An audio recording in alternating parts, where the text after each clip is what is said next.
Yo, yo, yo, yo, yo.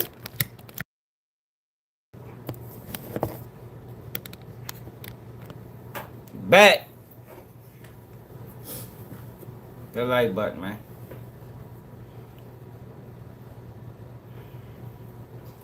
Hit the like button.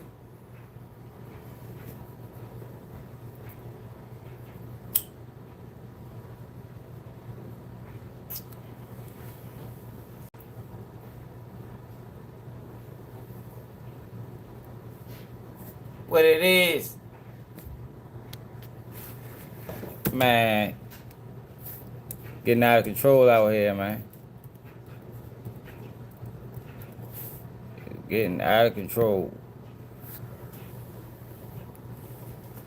15-year-old killed in Baltimore. You had a shooting at Mondawmin Mall. Well, not at the mall, but in the mall parking lot. You got a shooting at a hockey game. You got streamers getting knocked out by white people for views. Man, this shit's gonna. I'm trying to tell you, this internet is getting crazy. You heard me? This internet is getting crazy, y'all. What's up, Edward? Mm-mm-mm.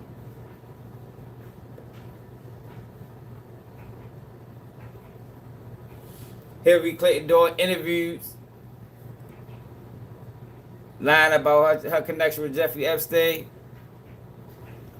Yeah, shit, tell him. What the fuck you gonna tell him, man? Let me. What you gonna tell him before you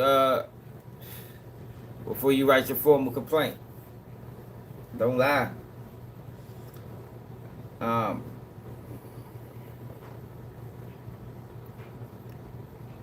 Yeah, shooting in Melbourne. Like, yo, this shit got to control, man. The fuck? That's like 2026. Not picking up for where 2025 left off. You heard me?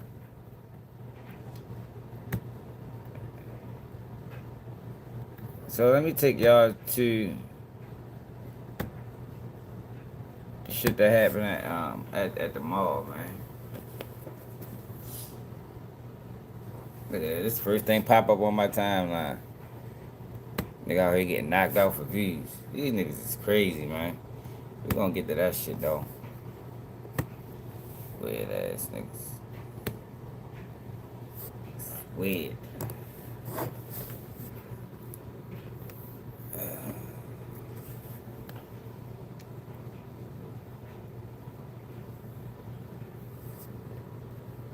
Y'all hear we have to say about Jesse Jackson? Check him out. This guy was there. I guess it's him right here. He was close to Martin Luther King. So remember on the other live, and I was like, I don't really know about Jesse Jackson, man. He ain't trust Jesse Jackson either.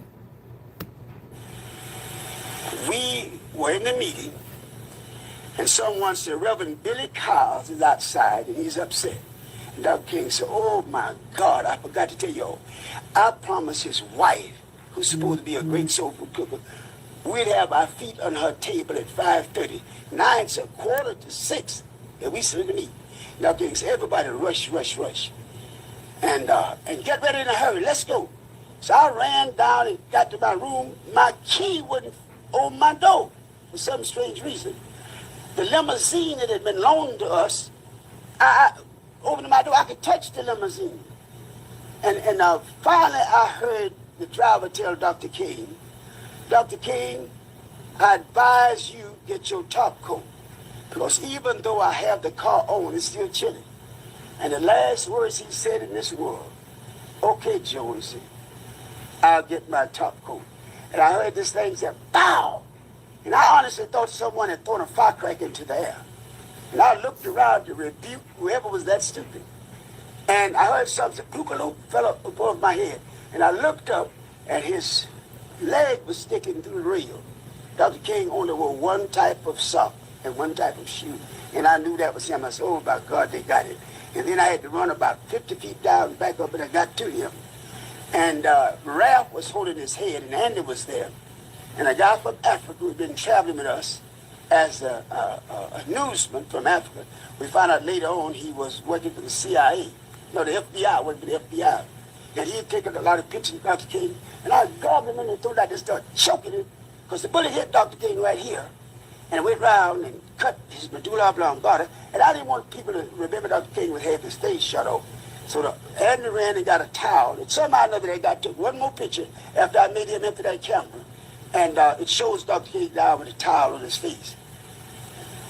But I'm going to tell you, I was an expert gunner in World War II. When I ran up on that balcony, and I looked from whence that bullet had to come, the distance of that bullet, and just could feel the wind blowing that day, I said, whomever shot that rifle was one of the best in the world. He shot one bullet. And I believe that Dr. King hadn't moved to go back and get his top coat, the bullet would have hit him between the eyes. The bullet hit him right here. But what happened, and then Ralph said, we'll go in and take him on to the hospital. Jose, you get all the staff together.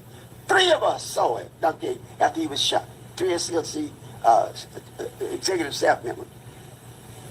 Andy, Abernathy, and Jose Williams. Those are the 3 that saw that body. Now listen to that. So I got in the yard, and I was about to lose my cool, because I was thinking, if I could take some molecules out there and make me some guns and kill me some white folks. And one man said, now be cool. You're doing the same thing you promised me you'd never do. And I started crying, and then I heard Jesse Jackson say, he told me, Jesse, take our people onto the mountaintop. And that didn't bother me, even though I know Jesse got nowhere near him. And then Jesse said, I held his head in my hand while he died. And that didn't get to me. And then Jesse said, look at my shirt. And I looked around, sure enough, and Jesse Jackson's shirt was drenched in blood. And I realized the only way Jesse could have gotten that blood was stoop down on that floor at the Lorraine Motel and rake that blood off that floor and put that blood on him. And I went crazy. I really tried to kill Jesse. They grabbed us and all that, but that hurt me so bad. The other thing was, when Abernathy came back, says no need of prayer, no need of crying, no need of nothing. He is gone. It's over. He's gone to glory. And we called the meeting, the staff meeting, and Jesse claimed to have been ill. And Abernathy told him, Jesse, go ahead to the room and relax. Jesse had to have run like hell that room into that airport, because he got out of Memphis to Chicago. All us feeling, everybody was still in the motel. Cut the televisions on the next morning. That was Jesse Jackson in Chicago with that same bloody shirt on, telling that same lie. I've never respected Jesse since that moment. Jesse Jackson was on some bullshit. That's what Jesse Jackson was. But yeah, I had to play that because the other day I was like, I don't really know about Jesse Jackson. You know, he did some questionable things when King was killed. But man, look at, man, I can't even show y'all that. So this happened now. The mall. What's up, Sharif?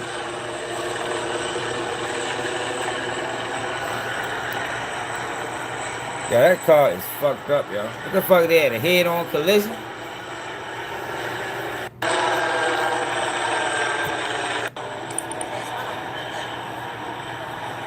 So 4 people were shot. Yeah, somebody was laying over there the whole time.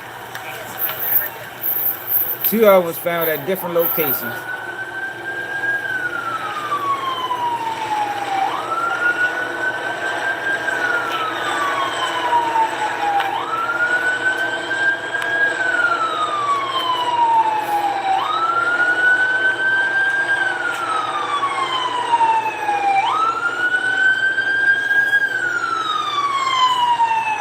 I can play.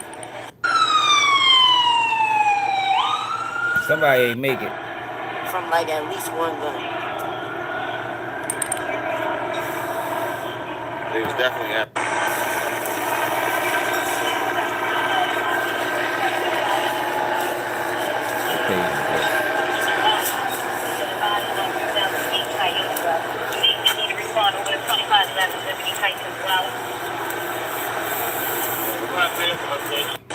Oh. Wow. That's what it looks like when first 48 pull up. Wow. That's a fucking huge crime scene.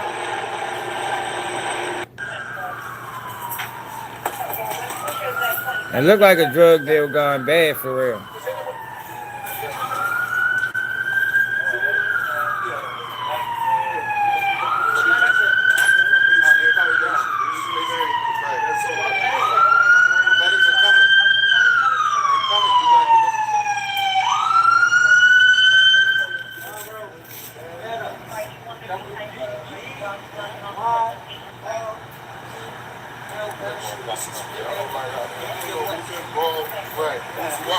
Hey, gentlemen, got a place to go.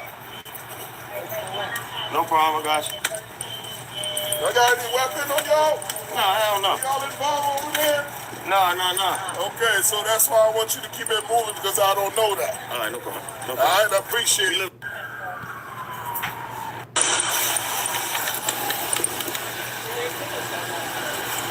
Yeah, I don't know how them cars got like that. It, like they had to crash head on, try and get away or something. I don't know. Don't mess with him.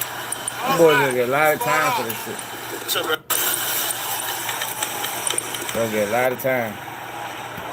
Another shooting. So he shot up there and he pulled up.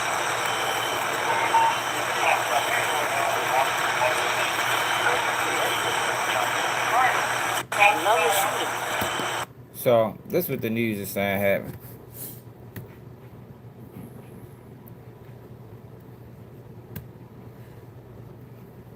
Looked like some type of robbery was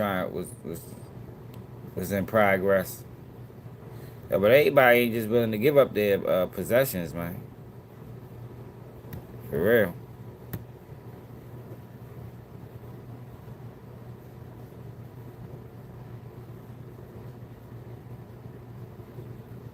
J Black.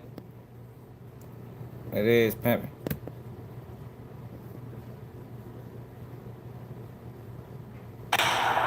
Security camera video obtained by WBAL TV 11 News shows a man walking across Liberty Heights Avenue, talking to people who notice he's hurt. He asks for help and then flags down a police car. First one happened, it was one time. So the second one, This happened at so in the mall parking people lot. say, oh, that was shooting. Some who heard multiple shots say it seemed like a scene from a movie. It was a shootout. It looked like it occurred right here behind us where the two vehicles are crashed together. A deadly shootout and crash on a parking lot of Mondawmin Mall. Near these two evidence markers, police found plenty Look at of this shit. cash and the victims. Look at all that money. Look at all that. That's how you know it's drug related, man. Look at all that money on the ground. A man lost a shoe.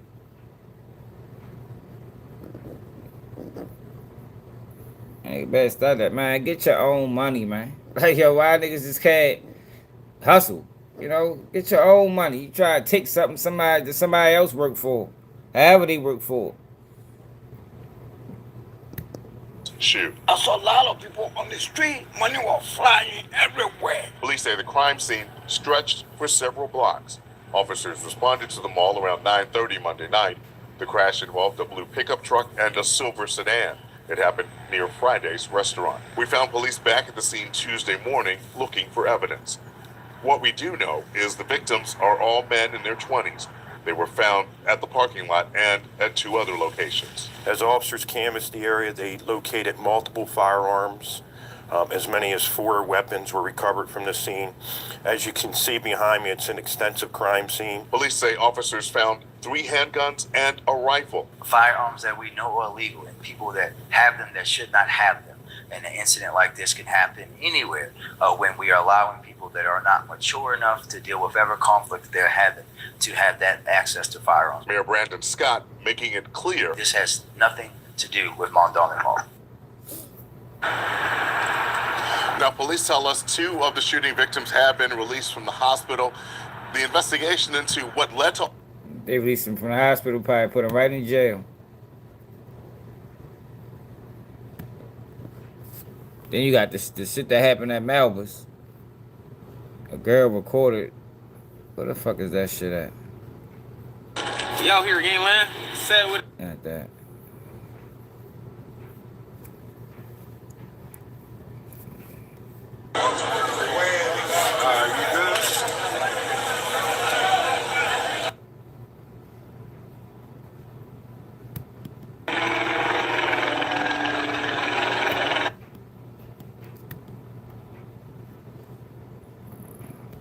And Melbourne, that's an older spot. Like, niggas out that bitch shooting at Melbourne's. A girl recorded it. Where the fuck is that video at? My saying saving. Oh, damn. That been on Belvedere? Hilton? Jesus Christ, there's always some shit going on.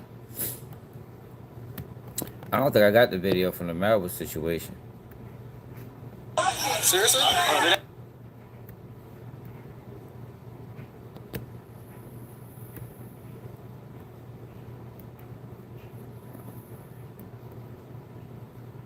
This is crazy, motherfucker. Yo, did y'all see this? Two kids was fighting. And this car just rolled past and hit the shit out somebody, man. I ain't gonna show the fight. Yo, but there been a lot going on in Baltimore the last couple days. Look at this shit. Yo, they just hit somebody, man.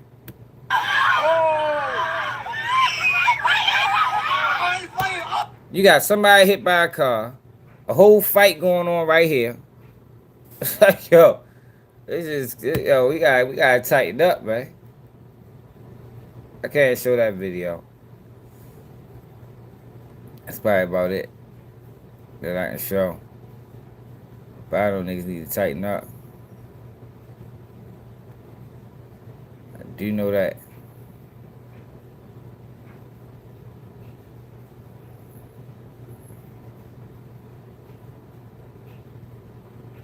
Hey, who the fuck had that video?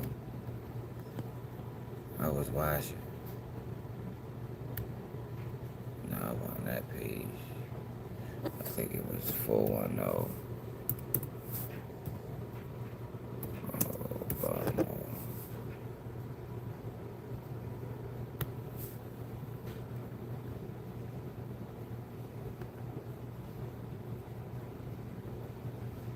No, this wasn't the page either.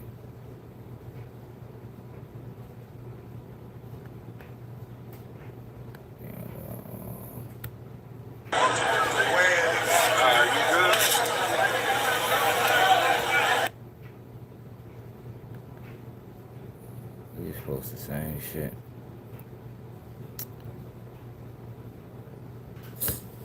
I can't find that video. Alright, y'all, but let me Seriously? did y'all see what happened at the hockey game? In Rhode Island? Shooting at Rhode Island hockey game.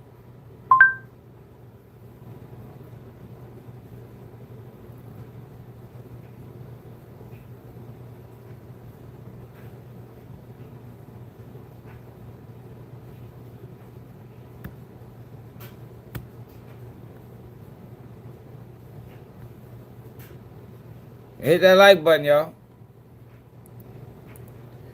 Just warming up, man. Going through some stores. And this guy was a trans person.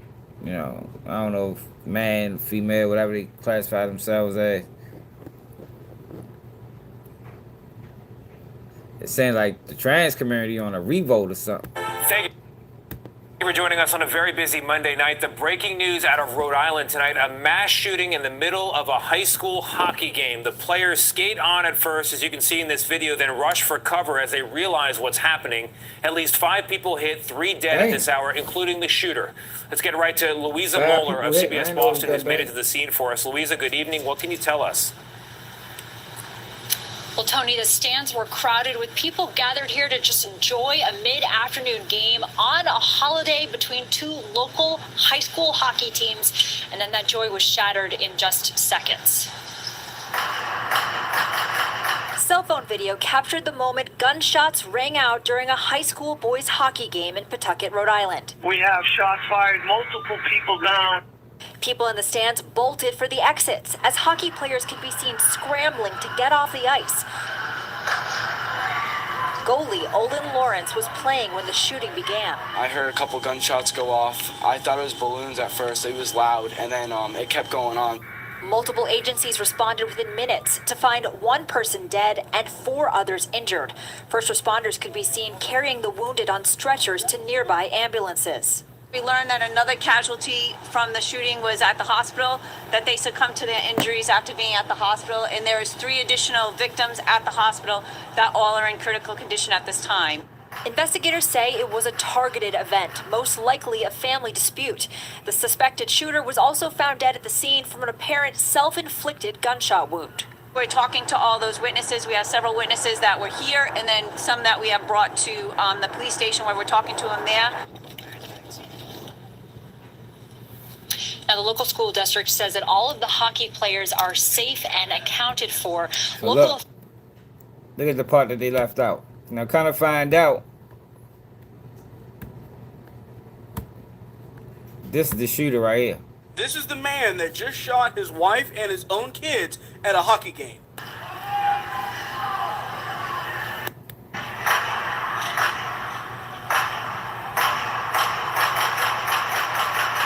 God dang.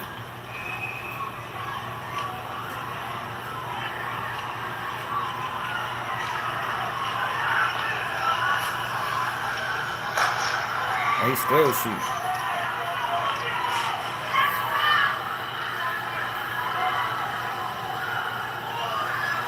So obviously this is a very tragic event that just took place in Rhode Island. So the suspect in this shooting is a father named Robert Dorgan, who actually went by the name Roberta. And as you can clearly see in these photos... Yo, look at this. Yo, can we start classifying this for what it is? Like, yo, can we get back to calling this what it is, yo? Like, yo, this is mental health. Like, everybody like to talk about mental health, but for some reason, we're allowing this shit right here to be classified as something different. Yo, look at this man, yo. Like, what the fuck is he doing? He like Bruce Jenner. He don't know if he want to be a man, a woman.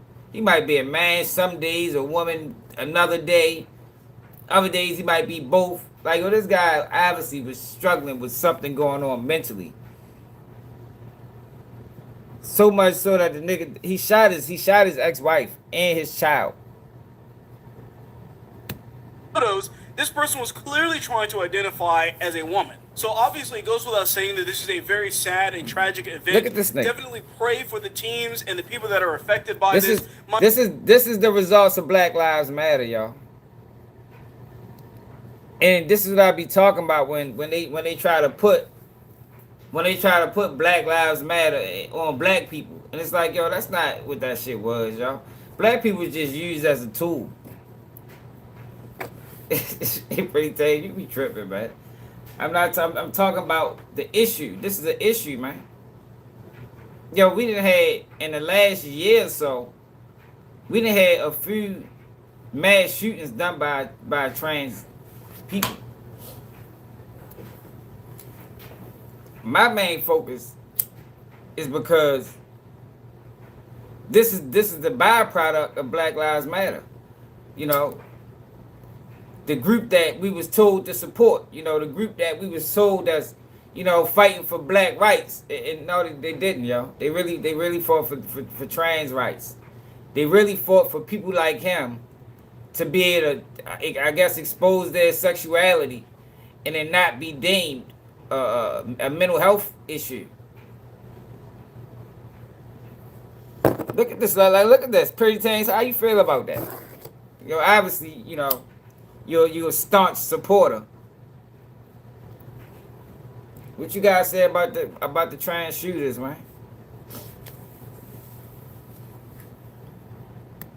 My understanding is that the 2 children that were shot are hospitalized at the moment, but he did kill his wife and he killed himself as well. But we're starting to notice a pattern with these shooters. They all seem to be linked in some way to the trans community. So let me know what you guys think about this whole situation. Remember to follow for more videos and updates like this.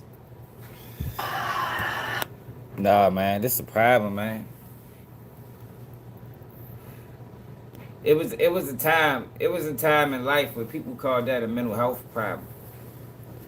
I don't know. Well, I know when it transformed into, you know, free choice or whatever people calling it. But it was a time in life when you look like that, you know, you participated on. It's not. It's just call it what it is, man. Like I look, I don't get involved in wordplay. You know, my problem is, like I told you before, is that they use black people and Black Lives Matter to push this. That's my issue. If they didn't use black people and Black Lives Matter to push this shit, I wouldn't have nothing to say about it. I could care less. My problem is, because I've been trying to explain this to people for the longest time. It's like some people get it, some people don't. Is that is that this is what Black Lives Matter produced. This is what it produced, right? This was the sole purpose. So people like him can come out there and show. But look at the result of it, right? Look at the result of it. Yeah, they use us to push a lot of stuff.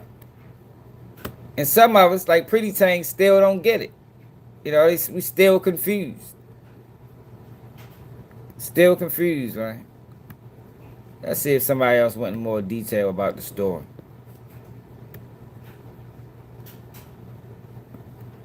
If anybody do a YouTube video on it, probably ain't gonna get no a bystander killed him. They say it was it says my business. Whenever you're using black people to push rhetoric and nonsense, it's my business. It is my business. Because for the most part, black women are the one that fought for this shit. Being misled. I started saying he has another gun, there's another gun. I started saying he has another gun, there's another gun. But I was watching the hockey game, and when I heard the pop pop, it sounded like two very large balloons. I mean, really, because you had an echo noise in there. When I looked to where the area was where I thought the balloons were popping, which was right in front of me, when I heard the third pop, that's what they did, Bow. So then that was when I recognized that there was a possible gunshot. Hey, wow, that's exactly. He said they had to use a real life situation like black suppression to bring their fairy tales to life. The only way they could get anybody to pay attention to that's exactly what they did. I'm glad somebody said it. It's exactly what they did, man. And it was wrong. And it's sad that most people still don't realize that's what the fuck they did. And then this is why I be on people like Jasmine Crockett, my son, Tamika Mallory, and all the ones, Benjamin Crump, all the ones that played the role in this bullshit. They all played the role in it. And that's why I always say, and I got into it with my little cousin about it. He like, yo, so why you always focus on the black sellouts? Because they are the major problems in the community. They are the ones that look like us and able to blend in. They the ones that's able to gather support, under false pretenses. They say, oh, we fighting for black rights, we fighting for this, we fighting for that. But they really fighting for this, and they getting paid behind closed doors to push shit that's non-beneficial to the community. When I looked around, I saw the gun, and I told her and her friends to run. I said, run. And then I said, run.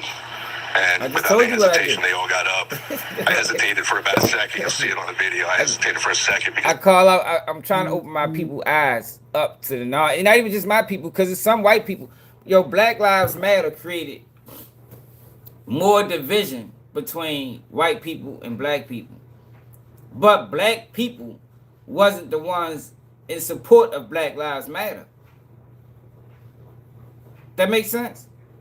I remember when all that shit was going on, man. You had racism was at an all-time high. Not all-time high, but it was high as probably as it been in a long time. But the anger was misplaced. The anger was misplaced, man. The disrespect was misplaced. You had people calling out black Americans, but this wasn't a black American issue. They just used us. We just had black sellouts that was willing to be used as pawns to push another agenda that didn't benefit black people at all. Black Lives Matter ain't do nothing for the black community. Only thing changed was gay rights. I don't make myself hate. Whatever you call it. If I got to sacrifice myself to open people's eyes up to what's really going on, then cool. And like I said, I don't have no problem. People can do what they want. I don't like the fact that people are being lied to and manipulated into accepting something that's non-beneficial.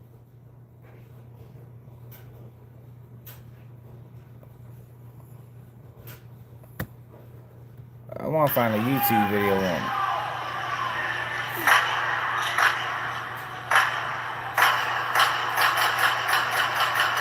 God damn. Look at 2 clips. That's an extended clip on there. Yup. Yeah, they did, Con.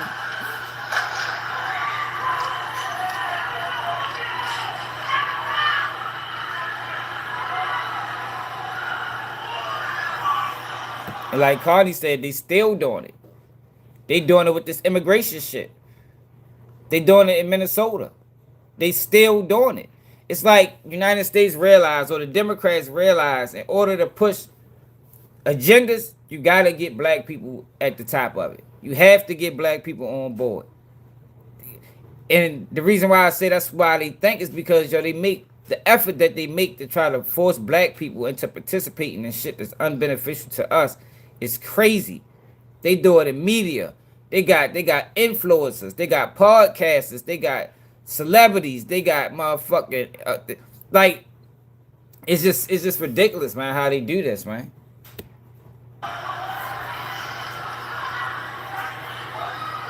I ain't lying.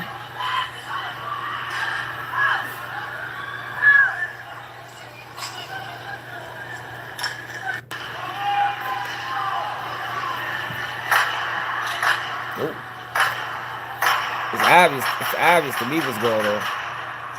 That man shot 17 shots. Got people out this bitch going crazy.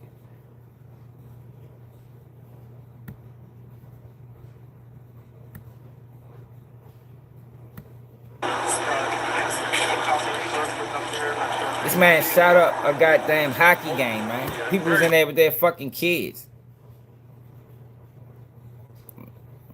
Pretty things you tripping.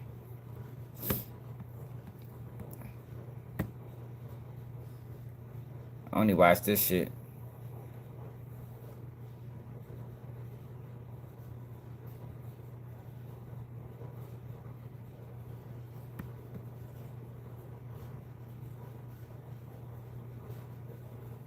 Yo, why?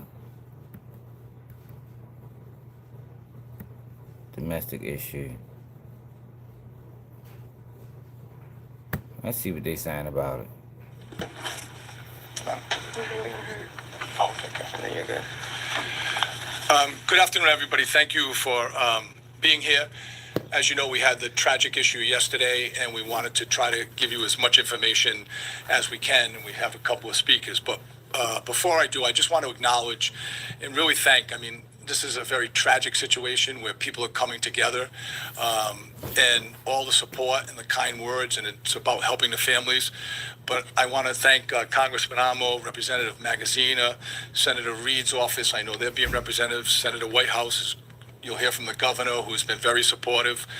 Lieutenant Governor Sabina Matos, Representative of Secretary of State's office, Leanne Bryan. I know the secretary had talked to me personally. General Treasurer Diosa. I believe we have North Smithfield Town Administrator Scott Gibbs. Town of Coventry Representative Council President J.P. Verducci. You'll hear from the Superintendent of Schools, Randy Buck. And we have the Council President Mercer, members of the Council, members of the School Committee, as well as the Pawtucket Athletic Director, Dino, as well as many others. And if I missed any, I'm not going to go through the individual. We have Ron Bopey from the union, but this is where a community comes together in these very difficult times. I just want to recognize and also thank all of the responding organizations for their family, at the Family Assistance Service, as well as all of the others. But the Pawtucket EMA and the certain volunteers, the Rhode Island Emergency Management, Providence Emergency Management, Red Cross, Family Service of Rhode Island, Rhode Island Man, Medical appreciate Service it, Corps, Jason. Tide Family Services, Dorian Ray from the Rhode Island Crime Victims, and really somebody that was so helpful, but a partner was Ripta, Yeah, straight who up. helped us yesterday in the very Oh yeah, we gonna hey, issue. So, hey Jason, we gonna talk about that too after this. on behalf of the city of Pawtucket, we are deeply overwhelmed from the tremendous outpour of support that we've received across our state. You see it here, supporting it. Yesterday, our community, but many communities, our state experienced an unthinkable tragedy and at the Dennis M. Lynch Arena. What should have been a joyful gathering of students, parents, athletes, and families and their friends became a moment of really a frustrating and turmoil, and it's shaken the community of Pawtucket and the communities of all the representatives that are here in the state, as well as the core hockey community. I know Mayor Lombardi is here, also Mayor De Silva, and their communities were affected. So this is a statewide issue. And today we stand here all together with heavy hearts. We stand with the players, the students, the coaches, the families, the faculty and the staff who have gone through this traumatic, from the staff from the school districts who are dealing with this, and those cooperative and the high school hockey teams. The young men and the young women and the young athletes who took the ice, to the parents and their loved ones. They were in the stands and they witnessed this. And to the educators and supporters who make those programs possible. That man came to a hockey game, yo, that he wasn't invited to fucking kill his wife, his ex-wife. All because more than likely she ain't like the lifestyle he was living. Brief update as to where the investigation stands. Yo, it's hard to stick together, yo, when you got politics dividing people. Cause that's really the separating factor. You know, politics is what's dividing people. Hey, this nigga is running. Hold on, let me get this damn dub. Yo, just walk past this fucking shit. Thank you, Mayor. Thank you again for coming. I know this is our third update since yesterday within a 24-hour period. What I can tell you again from yesterday is about 2:30 yesterday afternoon, Pawtucket Police received a call for an active shooter at Dennis Lynch Arena.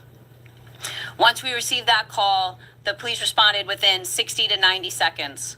What we learned was that there was an individual suspect inside Lynch Arena that had fired upon family members. What I can confirm now is that the suspect was Robert Dorgan. His date of birth is July 15th of 1969. One of the victims was his ex-wife, Rhonda Dorgan, and also his son, adult son Aiden Dorgan. Rhonda succumbed to her injuries on scene at Lynch Arena, and the son Aiden succumbed to his injuries after being transported to the hospital. We have three other individuals, Linda Dorgan and Gerald Dorgan, which are the parents of Rhonda. Damn. They are at the hospital now. They are in critical care. Yo try to kill a whole family because he wanted to be on some old wild shit. Yo shot the lady mother and father, killed her and his own child. And people don't act like this not a mental health issue. This just a person right to choose.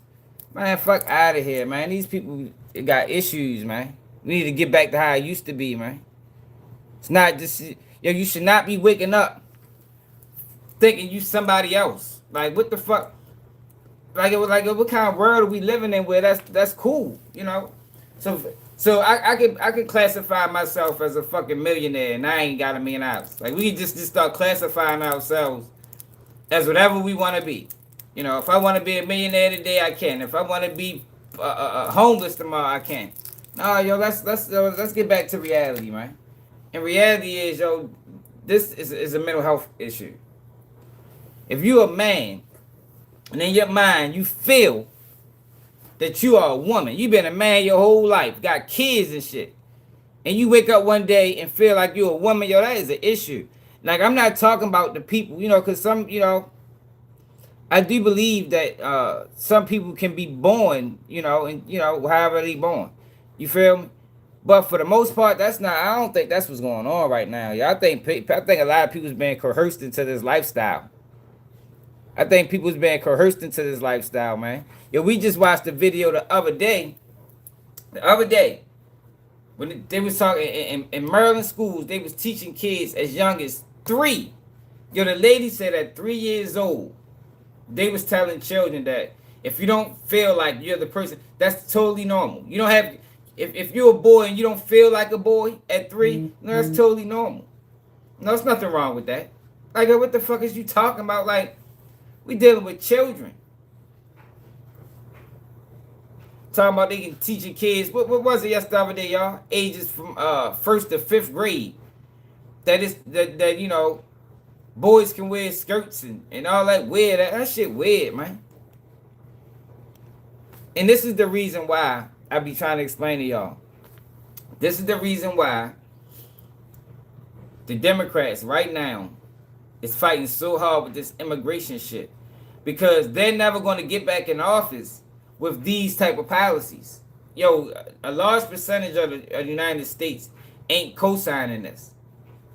But what they will co-sign is if people are getting mistreated, you know, the narrative that they running with Don Lemon, this is a threat. This is a threat against free public speaking or a threat against media. People will support that. You know, nobody wants media to be silenced. You know, nobody likes people being mistreated. But what you got to understand is if you fall victim to that narrative, you also fall victim to this one, because this is another motive and agenda that they really got and they really pushing. But they notice now that they can't make this the highlight of their campaign because people ain't rocking with that shit. On a large scale, people ain't rocking with it. So we can't make this the focal point no more. But what we can do is say, look, what's going on with the immigrants? You know, this is like the civil rights part 2. You understand? So we need y'all to fight with us, vote for us, so we can move these people out of office. But in reality, you're really voting for this too. That's the game, yo. And that's my whole focus, to open people's eyes up to the games that they playing and what the fuck they doing. And we continue to receive updates about their status. The final victim was Thomas Geruso. Right, He is a family friend of the family, and he is also in critical care at the hospital, and we continue to monitor his progress. What I can tell you is that they were all at the event for a son, a juvenile son who was playing hockey. It was their senior night, and there was no expectations or any indication that there was going to be any type of violence yesterday at the arena. I can tell you that individuals on site, several bystanders, I would say that probably whether they have been family or friends of the individuals playing hockey, stepped in. They intervened, and at least 3 bystanders were able to circum the suspect. At that time, the suspect did reach for a second firearm, and he did inflict a self-inflicted gunshot wound, which is what he succumbed to on scene. I can tell you that there were first responders on scene outside of Pawtucket, several nurses, several firefighters, and they also rendered aid to the victims until fire personnel responded. Once police responded, obviously we were met with a tremendous amount of people exiting the arena. Exactly. We were able to make entry, and we also rendered aid to those individuals until they could be transported to the hospital. Central Falls Rescue and Pawtucket Rescue responded, and they also rendered aid. What I can tell you from what we've learned so far is that this individual had responded. Those policies, nobody's going to co-sign that. Nobody's going to co-sign. I ain't going to say nobody. When I say nobody, I just mean the masses. You know, the masses is not going to co-sign men in women's sports or men using women's bathroom. But the masses are co-sign mistreatment of people. Do y'all get what I'm saying? The masses will get behind mistreatment of people. But when you get behind that, you're getting behind, you know, men using public women restrooms. You're getting behind men and women's sports. You're getting behind kids being able to take hormone pills as juveniles. You're getting behind all of that. To hockey games in the past to watch their son play hockey, and that this was not unusual for them to respond to watch a hockey game. Again, there was no indication from the family or friends that any violence was underway or that they were in fear of this specific individual. What I would like to say is obviously the investigation is ongoing. We continue to look into maybe what the motivation was. We're not sure at this point what the triggering event was that happened yesterday. We are conducting several search warrants at this time, looking for additional information. We have reviewed several videos, both internally because it was a sporting event. So Live Bond was streaming that event for the families. We have also witnessed and we've combed through videos of parents that were videoing their individual children playing the game, which of that they love. So we have been kind of streaming through that to make sure that we're getting a clear picture of what happened. We ask that any video that may not have been forwarded to us is forwarded to to have, like, to have men using women's bathrooms. Like, if I had, like, that, man, fuck no. What you mean? It's always a topic of discussion, man. That's dangerous as a motherfucker, man. You open the door for so many things to go wrong. Even men and women's sports. Like, what about you got women that train hard, to get where they got. And they allow a man that want to be a woman forever long, they want to be a woman, to race against this girl. And she end up losing the opportunity because genetically, men are faster than women or stronger than women. Genetically, it does happen. I can show you things where it's happened. Police department. We also ask that information that's coming out only come out through obviously the Pawtucket Police Department in the city of Pawtucket. We will be the ones that are pushing out the facts to you. So if you have questions, again, we ask that you reach out to us specifically and not to rely on social media posts. Those posts that are be putting out there are not necessarily accurate and they're trying to spin a story in a different way. So we ask that you rely on the information that we're giving you. What I also can tell you is, again, we worked with several community events. We've worked with our local partners, our state partners, our federal partners. There was a lot of outside help that showed up on the scene. I can tell you right now, we have individuals working in another state with the FBI trying to assist Pawtucket in search warrants that we have ongoing right now. As for any further updates, as we get additional information, as things come about, if we get any more videos or things that we can comb over, we were going to push out that information just like we did yesterday. As we get more information, we would like to share it with you, and then that way, you have the story as it's unfolding. Again, what I can say is, the suspect did succumb to their injuries yesterday. Our hearts go out to the families that were affected. Obviously, the children that were on the ice. This was supposed to be a joyous event for them. It was their senior night at a hockey game, a normal high school game that should have gone on without any type of violence, whether it be inside the rink or outside the rink. So again, we ask that you respect the privacy of those families and just give them some time to grieve. This was a tragic incident that obviously... I'm gonna go back to that. Cause I gotta prove something to Pretty Things. I hate when people think I just be on here talking. Like, it's very rare that I'm just on here speaking on things I don't know about. Not using Republican talking points. I'm telling you what's really going on and what has been going on and what needs to stop. That's why that's the name of the title.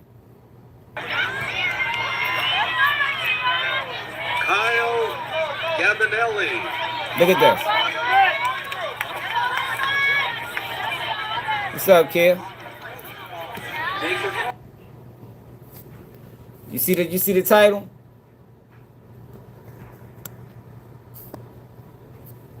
It should never happen. You just said I was making it up and I'm using Republican talking points. Now you're saying it should never happen. It should never happen at all. What are you talking about? It should never happen. An update now to a story we've been following all week. Today, the trans athlete competing in the California Women's High School Track and Field Championship won 2 events. The meet drew national attention after criticism from President Trump. A.B. Hernandez finished the high jump with a mark of 5 feet 7 inches with no failed attempts. 2 other girls also cleared the bar at that height, each with a failed attempt. The 3 shared the first place podium because of a new policy that allows students to medal if they were bested by a transgender athlete. A protest plane circled today during the competition. Man, come on now, man. Fuck you talking about? I'll be over here making shit up. You want to see some more? This shit been going on for years, man.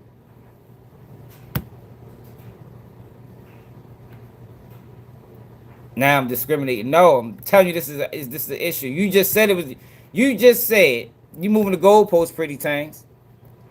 You moving the goal. It is a dumbass policy. Made. This transgender weightlifter competed in the Olympics. Transgender women, people born male but who identify as female, are winning many competitions, dominating the state's girls' track meets. Some women are upset about that. Why do I have to compete against a male body? Leah Schneeberger is a mountain bike racer. She won this race 3 years in a row. But then a former men's cyclist transitioned and competed as a woman.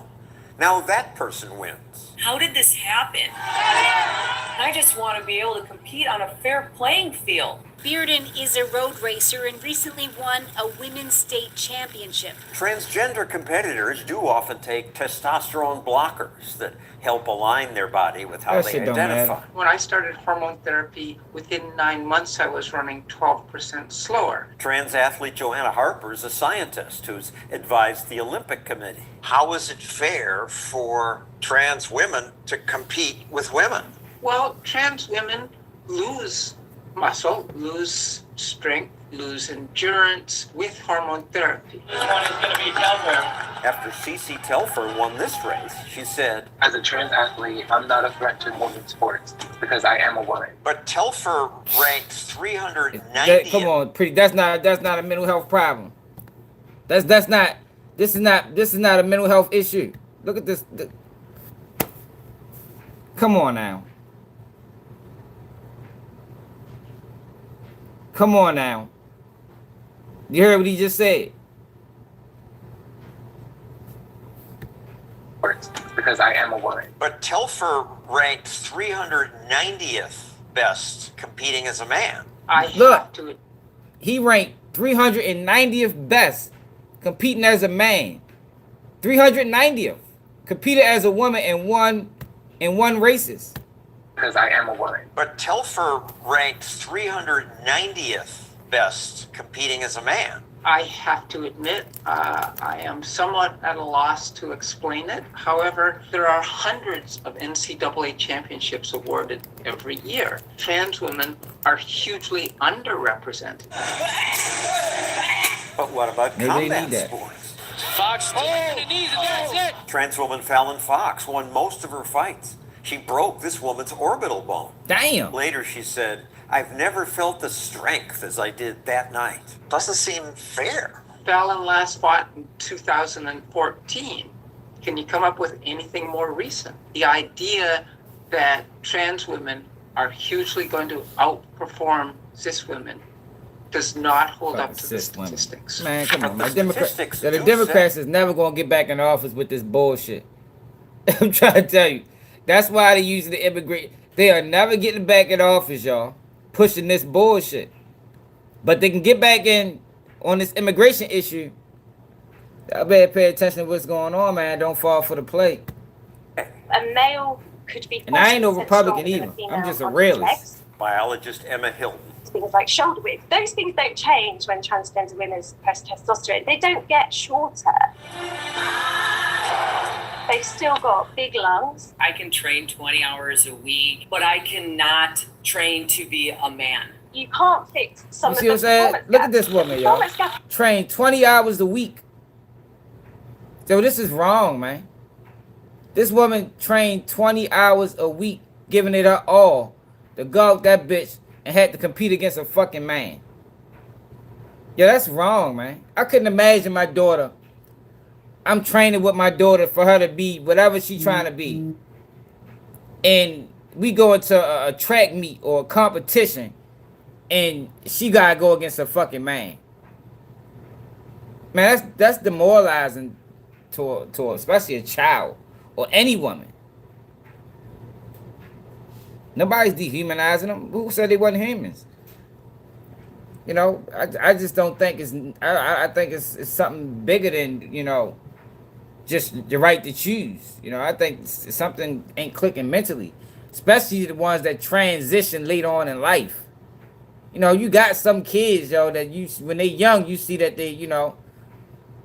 But that's not the issue. The issue is you got these people that been a man or a woman their whole life, and all of a sudden now they want to switch sides and want to be classified as whatever they decide to be. No, man, that shit. No, that's not cool, man.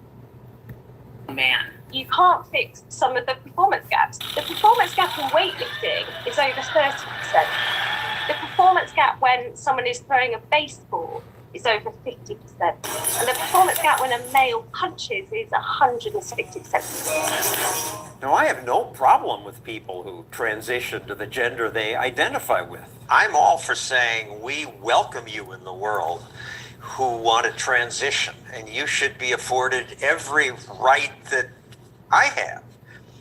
But competing at a high level where it really matters to people seems like a reasonable exception. I would disagree with you on that. Trans women will not be outperforming cisgender women by such a margin in most sports that we can't have reasonable competition. That's in a most goddamn sports, but that means in some sports they will have an advantage. That's a lie. Yes, we allow advantages in sport. Gold medals piling up for Team USA. The richer nations win the vast majority of Olympic medals. If we're going to let trans people have any kind of lives at all, then it shouldn't be a shock that there is a trans person in the Olympics. She's not going to dominate the competition. She didn't. She won no Olympic medals. But still. She's taken a place from someone. She took a spot from Tracy Lambrace. She was told. You won't be selected as the New Zealand super heavyweight weightlifter because Hubbard is better than you. This isn't fair. She and others aren't happy, but most stay silent. Because every time we try to voice it, we get told to be quiet. I don't get this being silent stuff. I would think if you feel you're being treated unfairly, you'd speak up. They are being told they need to stay silent or else they're going to lose their spot on a team. They're going to lose sponsorship opportunities. They're going to be called a bigot. Nobody wants that. She's transgender, and last year she won a world championship for her age group, racing against women. Here she is, atop the podium. This Just woman who fucked finished up, third said, it's not fair, but... I decided I wasn't going to disrespect the race organizer or my country, and I smiled for the podium photo. I've done the same thing. You're in shock. You don't want to be called a sore loser. That's fucked up, man. Most states, supported by the Biden administration, allow trans students to compete even without hormone therapy. I've lost opportunities. High school sprinter Selena Soul would have reached the state championships, but then... Two transgender athletes took off flying and left all of us girls in the dust. Dominating the competition. It's not because they're trans that these cis athletes couldn't win. It's that they weren't fast enough. What Veronica the fuck? Ivy, Hey, trans yo. athlete who won These that people bike is crazy, yo. Like, yo, what is going on in the world, yo? Like, oh, come on now. Like, let's keep it real. sprint championship says... These fears that trans women are a threat to women's sport are irrational fears of trans women, which is the dictionary definition of transphobia. That's an attempt to shut down conversation and to stop people asking questions. I just want to be able to compete on a fair playing field. And to watch Appreciate a it, kid. transgender female ride away from me like it was nothing, and there's nothing I can do about it, it was torture. I really haven't raced since. Damn. Thanks for watching our... Yo, that girl said she haven't raced since. That's, like I said, demoralizing. That's what demoralization does to a person. She said she haven't raced since, man. Damn. She took her dreams away. She probably been racing her whole fucking life. Now let's get back to this. That obviously That's my main resulted thing in too, a Jay. domestic violence incident that, is unfathomable that had that happen in our city. So again, we ask that you respect some of the family members. And again, this was one large family that was affected. I'm going to turn it over to the governor. And then at the end, if you have some questions, we'll let you ask them at that point. Governor? Thank you, Chief. You. Thank you, Chief. It's another sad day in Rhode Island.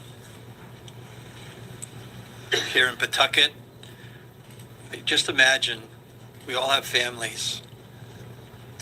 To have virtually a complete family shot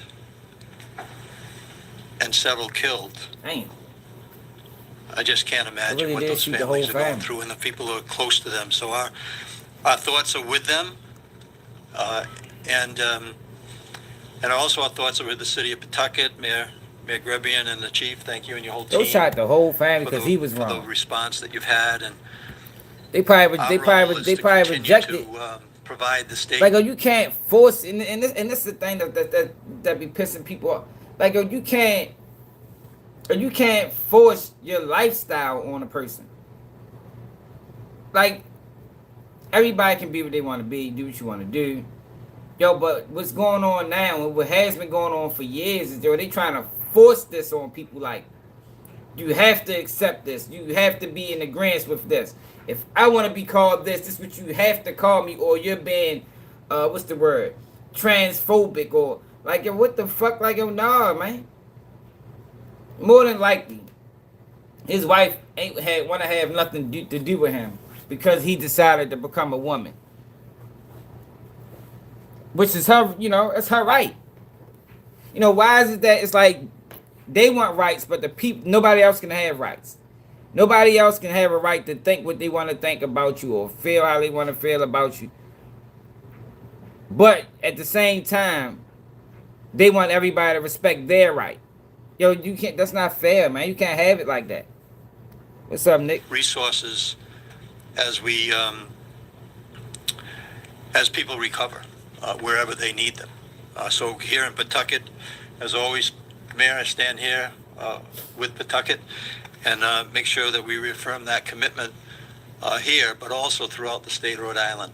This is an impact that's going to have a ripple effect throughout the state on many levels, whether it's just in families and friends, or it's in the communities that are represented in that rink, whether it's in the interscholastic sports territory, or whether it's in the schools that have been impacted. This is an event where we need to catch our breath, but also we need to respond, and we will.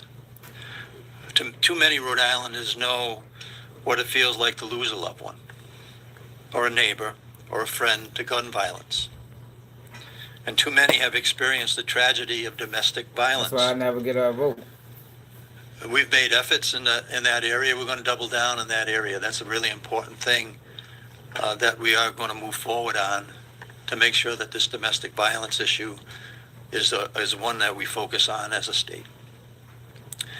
Many members of our community are struggling right now, and I want them to know that our state is here to support each and every one of them. Director Mark Pappas is here today. I've instructed Mark to coordinate all the statewide efforts with all the different providers, all the different departments, whether it's at RIDE or whether it's in our health department. Mark will continue to organize that and make sure that we're deploying all those assets in a way that families and students and everyone that's impacted by this event will receive the help that they need. Today we put forward a dedicated statewide virtual support hub that you'll have that information on for anyone who needs any help, whether it's mental health services, domestic violence resources, guidance on how to talk with the students or children in all the communities. Yesterday I spoke to each and every municipal leader that had representation at the rink, whether it's in North Smithfield with Scott, or whether it's in East Providence, Coventry, Johnston with Mayor Policina. Mayor Rivera, talked to her. First responders came in from Central Falls, as the mayor said. This is a ripple effect that's going to impact families all around the state of Rhode Island, North Providence included in particular. So we're going to stand with the people in the state, and we're going to provide the resources in a difficult time, but that's our job, is to make sure that we're doing that, and we will. People who need help, they can go to governor.ri.gov/support hub. That's governor.ri.gov/support hub. They can see all the resources that will be available to them, and we'll continue to be on the ground, making sure that we're doing everything we can to make sure that we respond in a compassionate and thoughtful way. With that, I'll let Commissioner Fonte Green come up and speak about the issues that are impacting the LEAs, all the education, all the students in the state. Thank you, Governor. Thank you, Mayor, for all the work. My heart is with the family and students who were impacted directly or indirectly by the shooting at the arena yesterday. Rhode Island is such a small state that the impact of this violence is being felt by all of us, especially students across our state. School and sporting events should be a safe place, a place of joy, a place of unity. Because we're so small, we know someone that was impacted by this tragedy, either directly through that person or somebody that was a spectator, but this has impacted our entire state. The unity that we saw when spectators came to support is the unity that we have in Rhode Island, especially at our sporting events. We are one. So we want to thank them, and we want to continue to move as a community. So I say to the students and the families that are listening, we are here. We're here to support you. You're not alone. Just because schools are closed this week, we are working, all of government is working to support you. There's a community of people here for you. If you need help during this hard time, and any of you that have seen the video, just by watching what happened, raises our anxiety. Ask for help. If you need immediate help, please contact 988, the Suicide and Crisis Line. You don't have to wait to go back to school. The Rhode Island Department of Education will have resources on the website. We will also be linking to the governor's website, but there will be supports on how to talk to your students, how to have conversations from students to students, what the teachers can do in preparation for school to return and for the schools that are currently open this week. There will also be other opportunities throughout the state to come together to have conversations. This is our second event in Rhode Island, and we have to make sure that our community feels the state coming together Nicholas, to wrap around services and support, and that's what we're my here man Nicholas for $20 help with the car situation, man. You ain't lying. That car situation, the bitch. Appreciate it, bro. to do. Estudiantes y familias, hoy estamos hablando con ustedes. No están solos. Quiero que sepan que nosotros tenemos recursos. La oficina del gobernador tiene una página donde van a ver todos los recursos que están disponibles para ustedes. El Departamento de Educación tiene recursos de cómo hablar con sus... All right, right now we are just entering into questions. We just asked you, you said that the suspect's name was Robert Dorgan. The last you said his name Can y'all hear? Roberta Esposito. So what is his legal name? And do you know if he came to the arena yesterday? Obviously he was armed. So was he coming there to kill? Or was he coming there to just watch the game and something? So that was multi-pot. So let me answer the first one. So legally, the name is Robert Dorgan. That's what we have on identification. We've also learned that the suspect does use the name Roberta Dorgan, and also Esposito. Again, we don't have a motive as to why the shooting happened yesterday. We can tell you that he did have 2 firearms on him. He was seen entering the building. He was seen leaving the building and then re-entering. We're not sure if he had them on him in the initial entry or not when the second time he went in. We're not sure about that.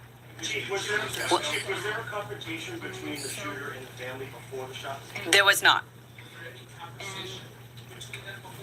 So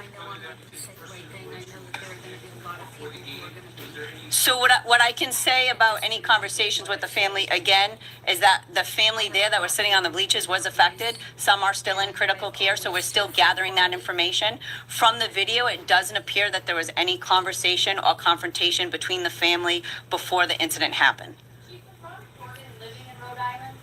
At this time, we have no indication that the suspect was living in Rhode Island. So the firearms were purchased legally, and we are investigating that with ATF, and we will release that when we have that information. But at this point, could you let me finish the answer, and then you can ask the next question. As soon as we get that information, we will release it. So as for sporting events, anything like that, if Lynch Arena felt like there was a need for it, they would have reached out. There was no indication that there was any type of violence that was going to happen at the event. Like I said, it was a high school hockey game for a co-op team, actually 2 co-op teams, so multiple jurisdictions were affected. There was no indication that there was going to be violence. This individual had gone to many hockey games in the past. There was no past experiences with violence at any of those hockey games, so there was no need for police presence at that time. Can you tell us where the search warrants are being conducted? Not at this time, no. I have a question maybe for the superintendent. Is one of the victims, Mr. Drew, so the same one that's working at Shea High School? Is that the connection there? Do you wanna? So out of respect for the family, I'm not going to confirm that. But again, like I shared before, it has impacted our staff members. So I don't want to share that information at this present time. But thank you for the question. For the chief, we've seen reports that the suspect had a license to carry at some point in Maine. Did he have a license to carry in Rhode Island? And what were the types of firearms that he had on him? So what I can tell you for the 2 firearms we recovered a Glock 10 millimeter, and we also recovered a SIG 226. Dang. Yes, that's correct. Dang, pull that motherfucker out.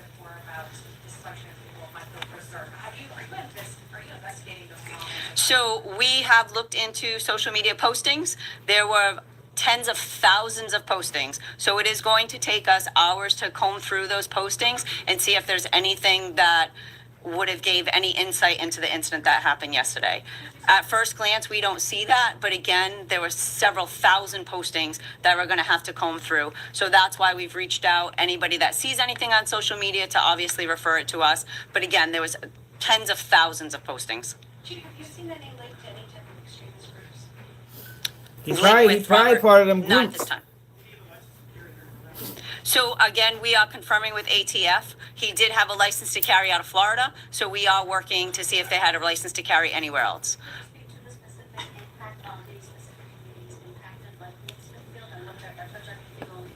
So, I mean, that's a question, obviously, for those individual communities. What I can tell you is with the co-op, there were several communities that were affected. Obviously, the incident happened here in Pawtucket. With Blackstone Valley, though, it was North Smithfield, it was North Providence, we had PCD, we had St. Raphael's, and then obviously we had Coventry, Johnston. So there were at least 6 communities that were affected, 7 communities, including Pawtucket. So there were, 6 communities, that were involved. And obviously, the resources we have, we're working with the Attorney General's office very closely. We also worked with Richter last night, who assisted us. Also, we've also been in contact with our other partners locally and state partners and our federal partners. And one thing that I can say is when a tragedy happens somewhere in Rhode Island, everybody responds. Everybody's been reaching out and trying to offer whatever type of assistance they can. We're in constant contact with the Attorney General's office. They're offering us that assistance when needed. And also what I can say is that during an event like that, it's very important that we come together. It's important that we respect these families and that we offer them the services that they so need. Anybody that was affected yesterday, we do have services set up at 175 Main Street. They can respond to 175 Main Street, and there are services there, or they can be referred if they need other services. But we are offering services right in Pawtucket at 175 Main Street for those families that were affected on the site yesterday. Did the family give any indication of how they identified themselves? Was there some sort of transgender process happening? So that really is kind of irrelevant to our investigation at this point. What I can tell you is the identification was in the name of Robert, and then we also know that the suspect went by the name Roberta. It appeared that the suspect was in female clothes yesterday, but again, that's nothing that had swayed the investigation one way or another. We're just trying to kind of factually put the pieces together and let that lead us on to obviously why this occurred yesterday. Everybody's looking for answers. The police department obviously is looking for answers too. We want to know why it happened, especially in our community. So that's what we're trying to do, trying to put together that timeline and answer those questions. The family said that Robert Doty had mental health issues. Have you seen any history of that? Was there any treatment, any medication? So we do not have medical records at this time. That's obviously an avenue that we'll pursue. But again, it has only been 24 hours. So these are questions that we're trying to answer. And again, we're working with a family that has suffered such a great tragedy. We're trying to, at the same time, respect some of their privacy and speak to them when it's appropriate too, right? Because this is one family that's been greatly affected. So we're trying to speak to them. Shooting to a crowd of people and hit all of your targets, is there any indication of professional firearms? So it was very targeted. Like I said, and you saw from some of the videos that were put out there, he did approach the family individually and he fired upon the family. As far as the investigation, what else is pending at this point? The investigation is still pending. Yes. So we were going to take the leads as they come and we will follow through with them. Like I said, there's thousands of hours of social media that we have to comb through and other resources that we have to look at. And obviously we're talking to people. We talked to hundreds of people yesterday, right? Everybody that was in the rink, we used RIPTA buses to kind of reunite them with their families because obviously when the shooting happened, people were either exiting through both means of egress at the building. There are multiple doors, so everybody was kind of scattering. We tried to reunify them with their families and then bring them to the Yo, you station. funny as And shit. then we spoke to them individually. Yeah. We had services. I don't know if it was Robert or Roberta, or I think it might have been. I don't know. I don't know who did it. You know. Yo, come on, yo. We can't be playing jokes. We can't be joking, man. But yeah, I don't know who did it, man. I guess they gotta investigate further. It probably depends on what they had on. If you had on some jeans and a button up, it may have been Robert. But if you had on a dress and a wig, it fuck around been Roberta. We don't know, yo. We'll find out. On scene yesterday to try to help them through that. Again, we weren't trying to re-traumatize them last night. We were just trying to get the facts, the story. So again, at some point, we're probably going to need to talk to them again.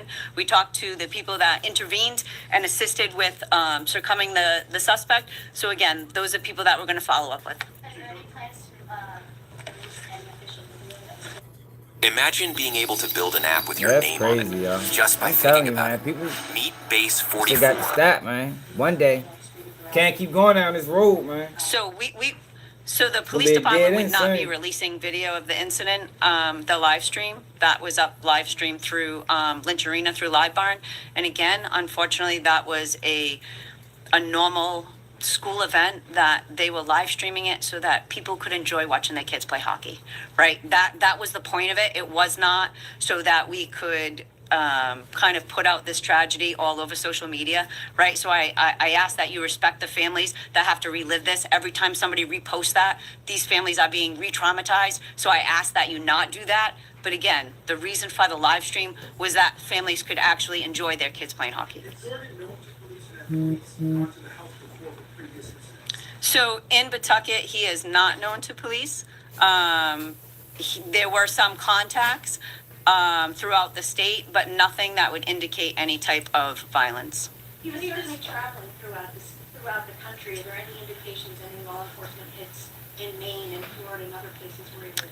Not that we had that would indicate any type of violence. We are still kind of working with our other partners throughout different states to see what information we can, because like you said, he did travel quite some distance, whether it be to, other states. So we are trying to gather all that information. But again, it has only been 24 hours. So we were focusing on Rhode Island to see what kind of information we hit here. And like I said, we are out with our FBI partners right now doing search warrants outside of the state. Can you describe what you saw in the live stream?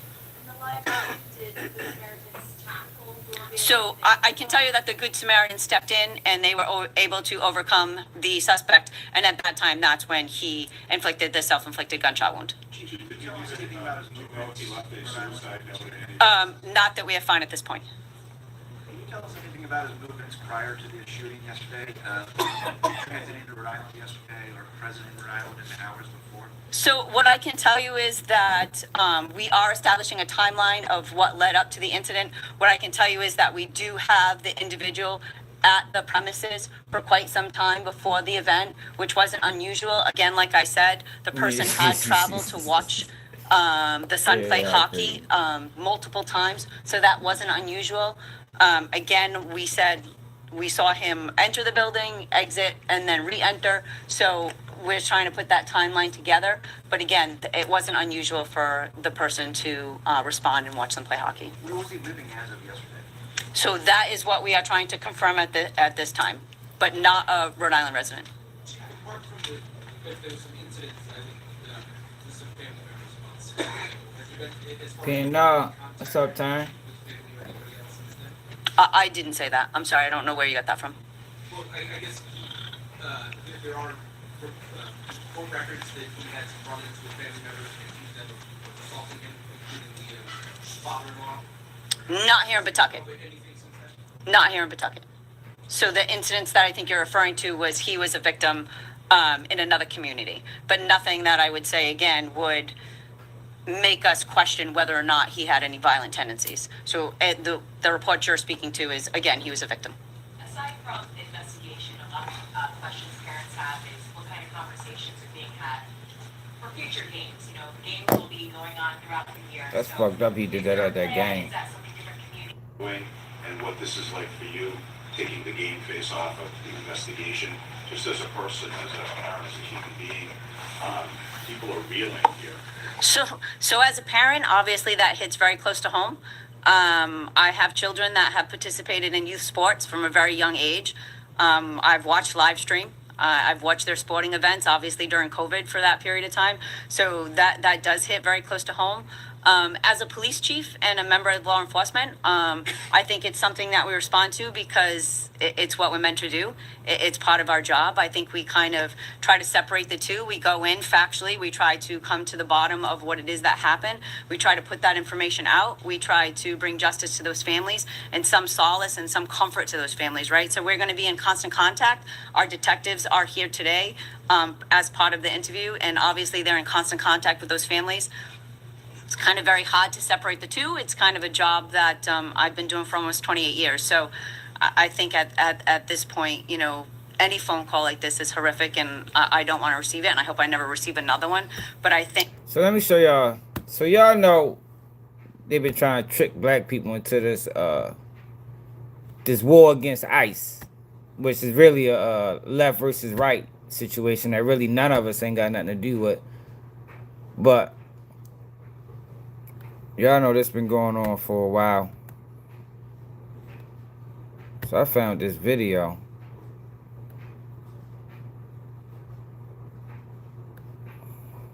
Y'all see Stephen A. Smith trying to be president? Hold up, let's do that first. Stephen A.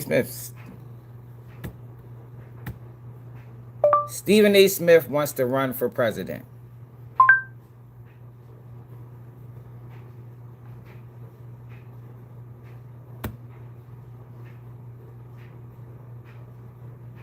Stephen A. Smith then lost Really his quickly, fucking I just mind. wanted to ask you, it came out recently that you were strongly considering a presidential run. What's impacting that decision, and where are you at with it right now? Well, the country sucks. I think the country is devoid of leadership. The kind of leadership that we have, we don't need. The kind of leadership we should be getting, nobody is stepping up and doing it. I'm not a politician. I don't desire to be a politician. But in the same breath, the opportunity to go on a debate stage and call out these politicians for the things that they've done to damage this country is something that appeals to me very much. So it's really that simple to me. I'm not saying I'm going to do it, because make no mistake, according to the rules, my understanding is I would have to give up my money. I'd have to leave my job because I'm not supposed to have that access to the airwaves. I can assure you, I don't give a damn how much I want to do something. I'm not giving up my money to do it. That ain't happening. If there was a way that I could keep my money... Did y'all know that a lot of Jewish men get buried with their money? How many people knew that? I found that out during the toll a couple months ago. I meant to been tell y'all that. Like, they get buried with their money, man. Like, that's crazy. And still run, I would be much more forceful about it. But I'm not giving up my money and my career for that nonsense. But they keep telling me, listen, keep your name out there. We really, really want you to do it. And I promised them that I wouldn't make a definitive decision about it until 2027. So that's it. Exploratory committees, billionaires, all of these people come to, all right, what you got to say?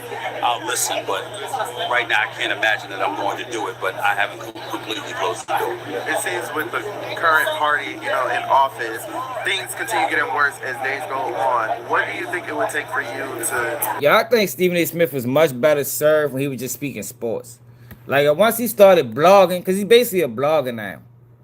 Like I think he just exposed himself to be a fuckboy. Welcome back to Takeout. Thank you for hanging out with us. Stephen A. Smith, a force of nature in sports journalism. He's on ESPN, Sirius XM, as a guest on all variety of shows, eager to tap into his opinionated fame. Perhaps inevitably has come the tug of another arena, the political one, on CBS Sunday Morning. Smith told Robert Costa he's not, emphasized not, ruling out a presidential bid in 2028. I'm a fiscal conservative. I can't stand high taxes, but I'm a social liberal. In the same breath, because I believe in living and let live, I pay attention to the desolate and the disenfranchised. Yes, I like strong borders. That's absolutely true. We never needed open borders, but we don't need it to be completely closed either. We're a gorgeous mosaic. Sounds like you're getting a stump speech ready, Stephen. No, there's no stump speech. I can give a speech without a note in front of me. Want to bring in our political panel? No, you can't. Hold on, I'm trying to find a video. Stephen A. Smith.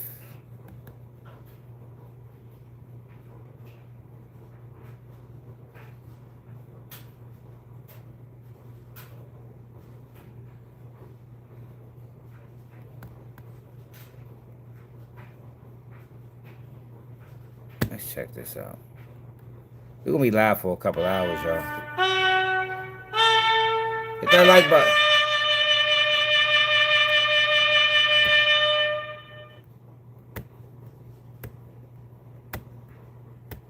To be the best, if not one of, to have a profound impact on our society as a whole, for people to know who I am and to know that what I say, how I feel, and how I present myself in expressing those things has value.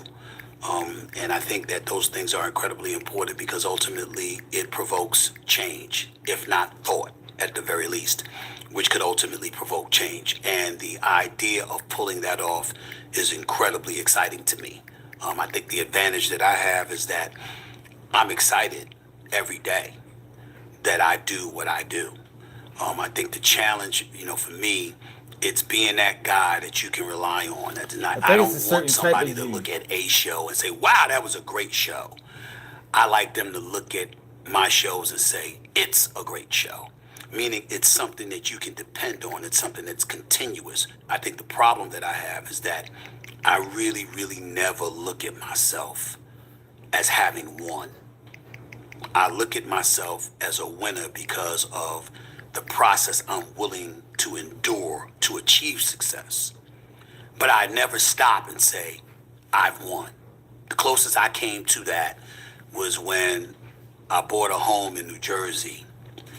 And then again, when I bought a home in Florida, and I looked in the backyard, and I was like, Mommy would love this, because my mother was my everything. And You've often said that even when you got the big homes, you still always wanted to come back to your mother's home. Yes. When she was alive. Yeah. And just stay. The irony now is that when I think about going back to therapy, because I think about that now, the only reason I think about it is because of her. Because I can't get over how much I miss her. She told you never to be a victim. Never to complain. Well, she didn't say never to complain. She said don't live in those complaints. Because you're allowed to have a take. You're allowed to have a take. You know what I'm saying? You're allowed to go through those things. But she was like, she was one of those people that, you know what, life is life and it's not going away. And you got to learn to deal with adversity. And she did all of those things. Yes, even though she feels otherwise, I would say. I want to hear about his presidential bid, man. Was to lose her. It doesn't matter what's going on. I can go to Hollis. I didn't need anything else. She believed in you. She does. She saw something. Too. It's not something that I talk about, and it's not something I anticipate they'd comprehend. But I can afford a nice house. I mean, I could literally right now. My mother wanted a cruise a year. I got to send her on about 3 a year. The roses. The only roses I've ever thought about were the roses that I was bringing to her. And never thought. Damn, Planning to publish your book, the mind you could reach. This is a hell of a woman, man.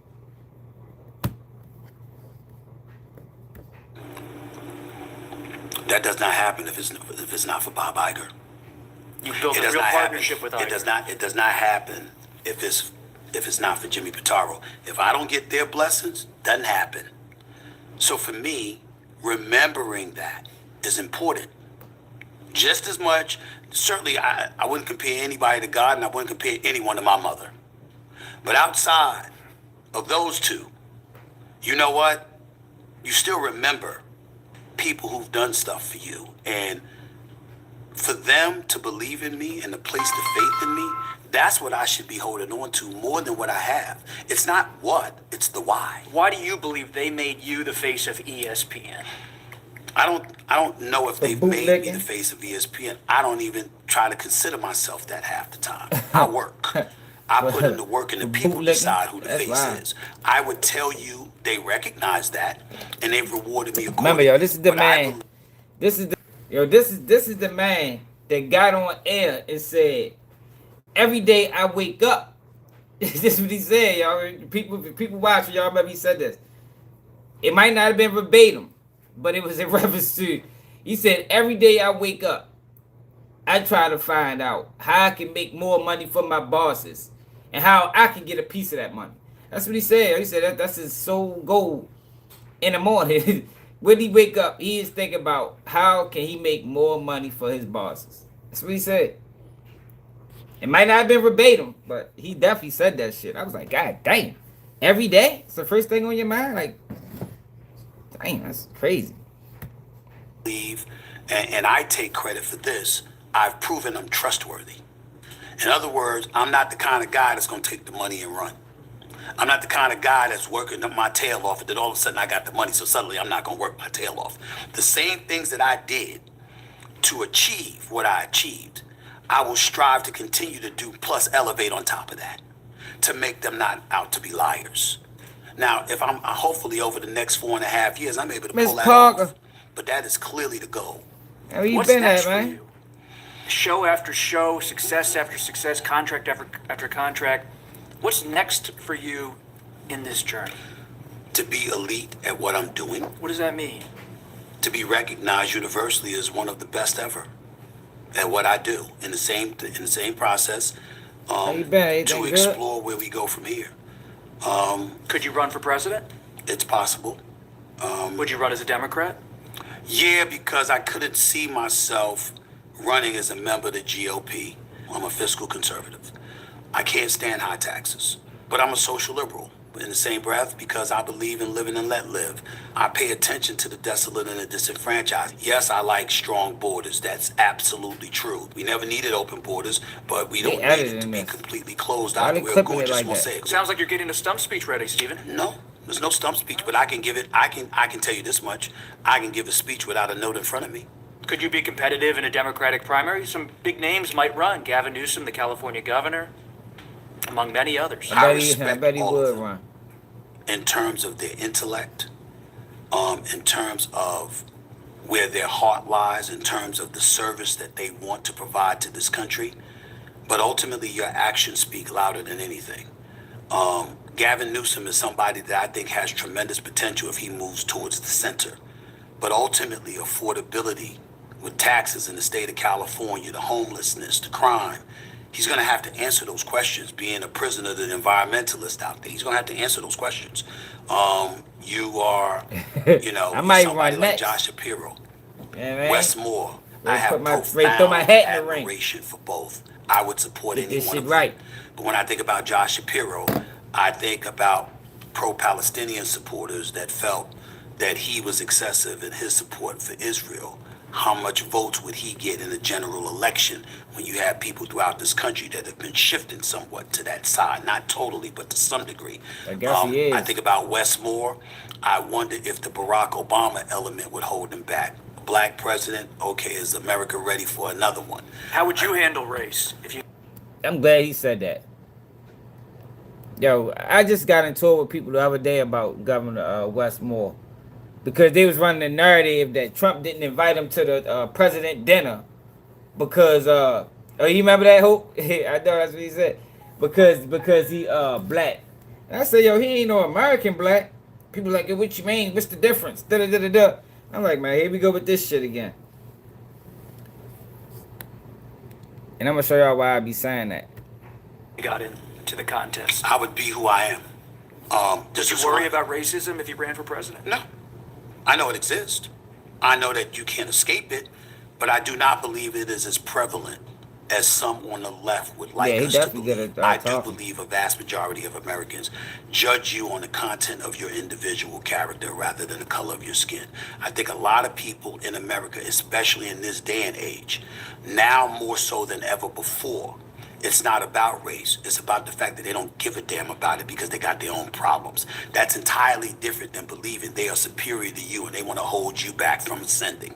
That's not what's going on to the degree that it was decades ago. Yeah, he done lost the black vote right there. Cause that's a goddamn lie. Systematic oppression is still real. It's still real, man. Of Americans judge you on the content of your individual character rather than the color of your skin. Hold on. How would you handle race if you got into the contest? I would be who I am. Did you worry about racism if you ran for president? No. I know it exists. I know that you can't escape it, but I do not believe it is as prevalent as some on the left would like us to believe. I do believe a vast majority of Americans judge you on the content of your individual character rather than the color of your skin. I think a lot of people in America, especially in this day and age, now more so than ever before, it's not about race. It's about the fact that they don't give a damn about it because they got their own problems. That's entirely different than believing they are superior to you and they want to hold you back from ascending. That's not what's going on to the degree that it was decades ago. What's going on now is that we have more white Americans and others suffering and worried about the state of our nation. And because they're concerned about that, that's where their worries lie. A lot of them watch you, listen to you. I know.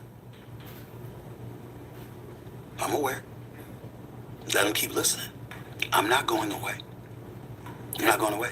Has the Trump presidency changed everything in terms of a celebrity thinking about the White House? 10 years ago, Stephen A. Smith from ESPN running for president, people go, what are you talking about? But now, this time around, people go, hey, that's America. I'm not going to say his name because I don't want to violate his trust. But I had a governor say this to me. What did he say? Who's actually encouraged me to run. What did he say, Steven? And what he said to me was,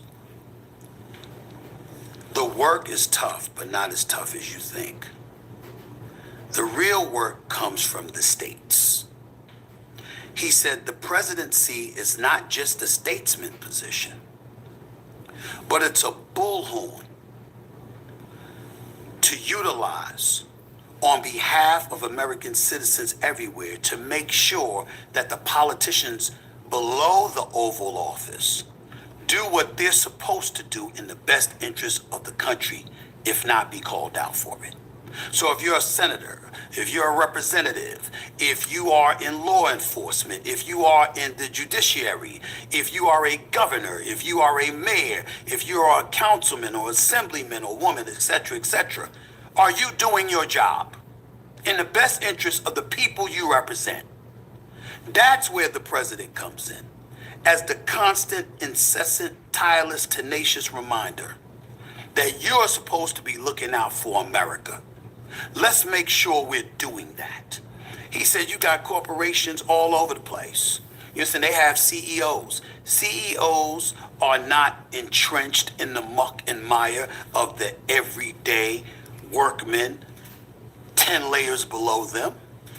They're overseers that make sure there's a plan, there are personnel in place to execute those plans, and everybody's eye is on the ball to make sure we're doing what we're doing that's in the best interest of the company. Why would you give all this up? That's also to run for the president. Why would you give all of this up? All of this money, success, notoriety. Well, I didn't say I would. That's the reason why I've never announced that I'm running. Because will you make a decision by the end of 2026? I will make a decision in early 2027, but I am not ruling it out. because I expect a lot of success to come my way. And Lord help everybody. Who is telling him? If the amount of success comes my way ensures that I never have to worry about my quality of life ever again. What do you think your mother would advise you to do at the end of 2026, early 2027? My mother would have a heart attack. If you ran? She wouldn't want me anywhere near politics because of how evil it can be. It's a rough business. Your business is rough, but politics. How disingenuous it could be or whatever. I would focus on the change that I'd have the ability to facilitate making. It wouldn't be me alone. I'd have to have an exceptional staff, and I have to have some tireless, committed people, determined to make America better. And so that's certainly something that I would definitely consider. I would tell you though, my mother always knew I wouldn't vote that for I his was interested in motherfucking ass. politics. What a lot of people don't realize is that since I was a kid, I was watching Ted Koppel with ABC News Nightline. I'd watch Peter Jennings' World News Tonight. I'd watch Tim Russert on Meet the Press. I watched all of that stuff. I'd watch whether it was gubernatorial, mayoral, or presidential debates like it was the Super Bowl or the NBA Finals. I've always loved that stuff. I'm not an aficionado by any stretch of the imagination. I'm certainly not a genius or anything like that. But I'm a conscientious observer. The fuck I'm a voter. And most importantly, I don't even think I I'm have to say not that. one who's ever thought about just my community. I'm a proud black man. I love my people. And I would always do what I thought was in the best interest of my. Yo, see, this what I don't like about Stephen A. He be double talking. Did y'all hear what he just said? Listen to him. Finals. I've always loved that stuff. I'm not an aficionado by any stretch of the imagination. I'm certainly not a genius or anything like that. But I'm a conscientious observer. I'm a voter. And most importantly, I'm not one who's ever thought about just my community. I'm a proud black man. I love my people. And I would always do what I... So he ain't never ever thought about just his community. Ever. I think it's obvious in a lot of his takes that, you know, I think we can all come to that determination by some of the things he spoke about when it came to politics when he was on ESPN. Speaking sports. What I thought was in the best interest of my community. But in the same breath, I'm a proud American. And I would make sure to look out, to do the best of my ability to look out for everybody. And to make sure that whites and Hispanics and Asians and everybody in between, Jewish folks, Catholics folks, Christians, non-denominational, I don't care who it is, I would make sure everyone knew I care about America's overall health and well-being, not one particular group. And I think that that's mandatory in order to be a president of the United States. If you're somebody that just thinks about one group of people, you're not fit for office. And I would never be that person. Never. You're known for your honest, sometimes brutal take. So reparations is out of the question. If Stephen A. Smith, who would be the first black president, let's say he was the one, you know, even though more likely he's not, he probably ain't gonna run. But he would actually be the first black president. Reparations is not on the table. Straight up. What's your take? President Trump.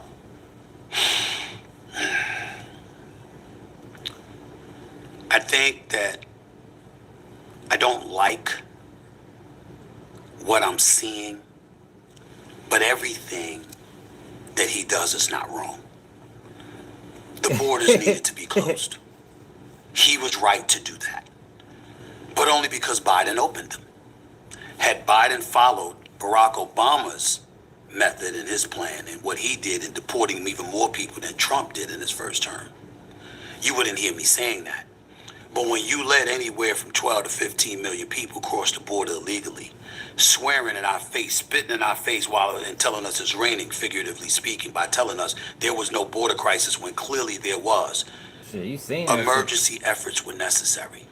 Now, do I like what I'm seeing in the Yo, streets of America? they brought that man to take the black vote.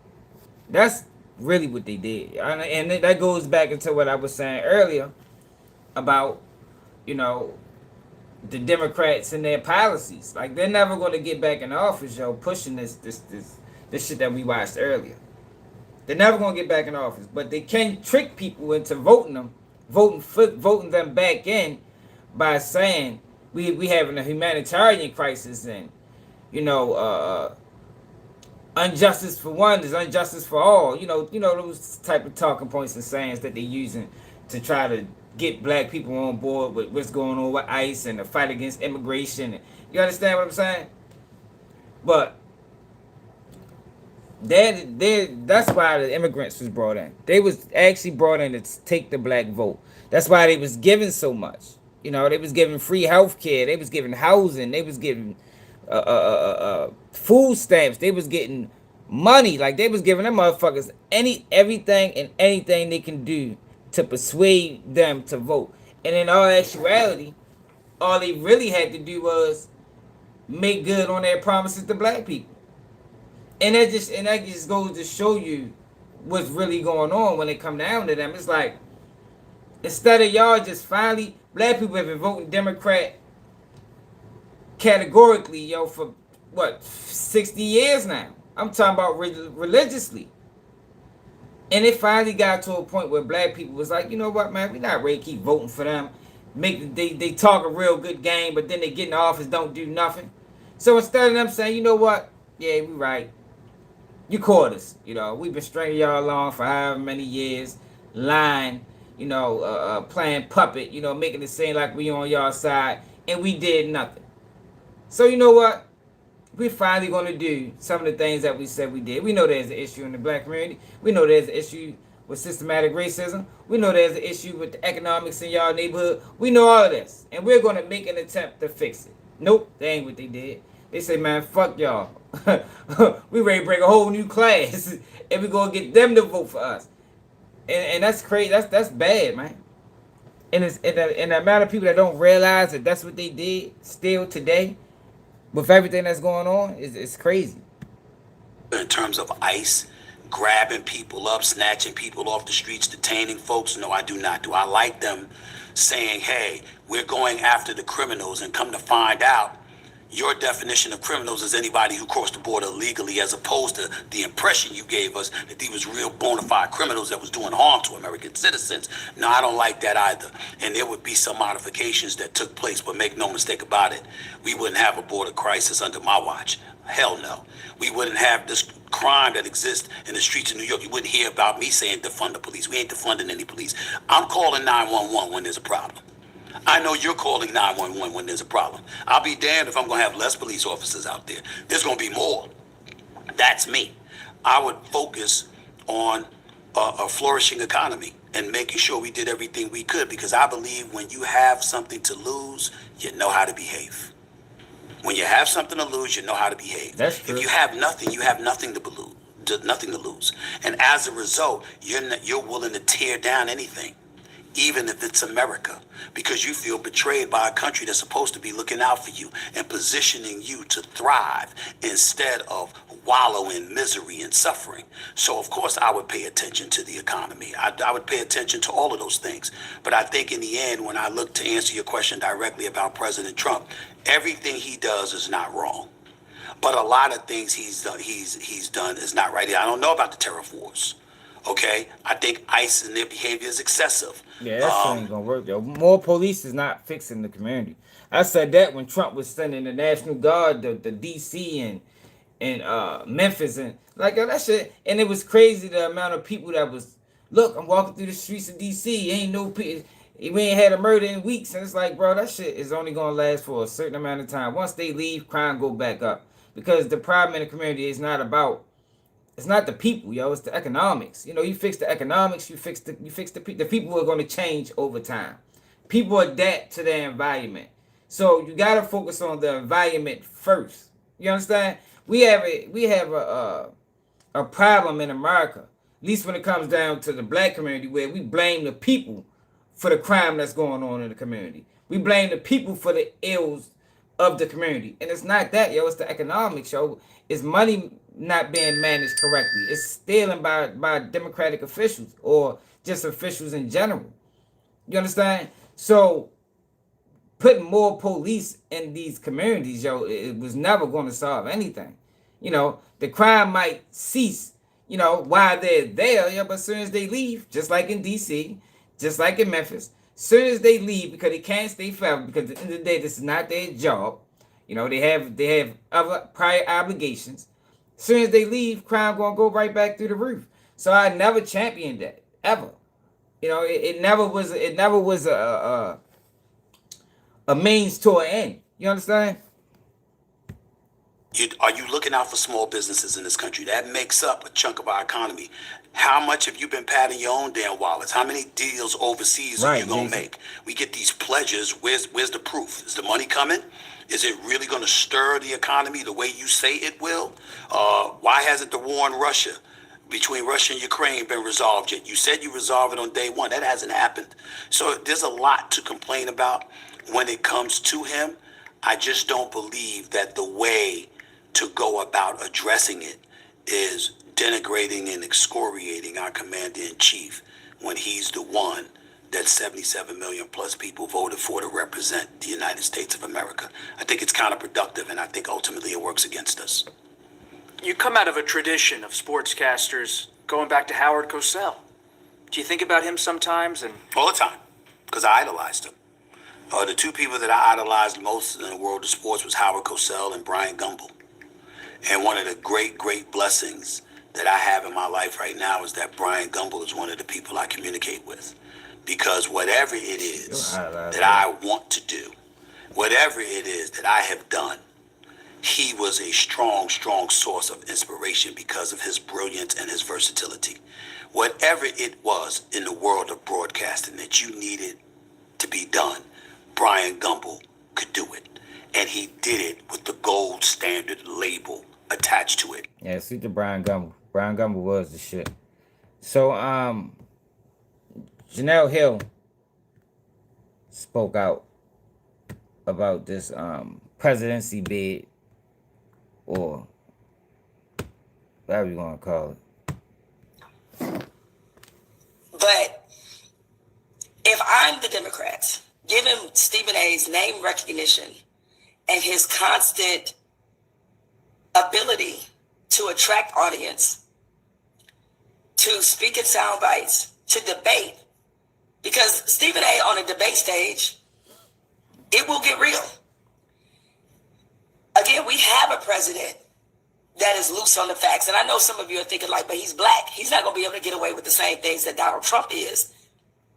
Sure, to a degree, but he will if he has a message and messaging that connects with white people. He absolutely will. So if I'm the Democrats and I see Stephen A constantly talking about running for president, this is CBS News that is doing a big piece on him on their morning show. ABC's already done a piece on him. He's a best-selling author.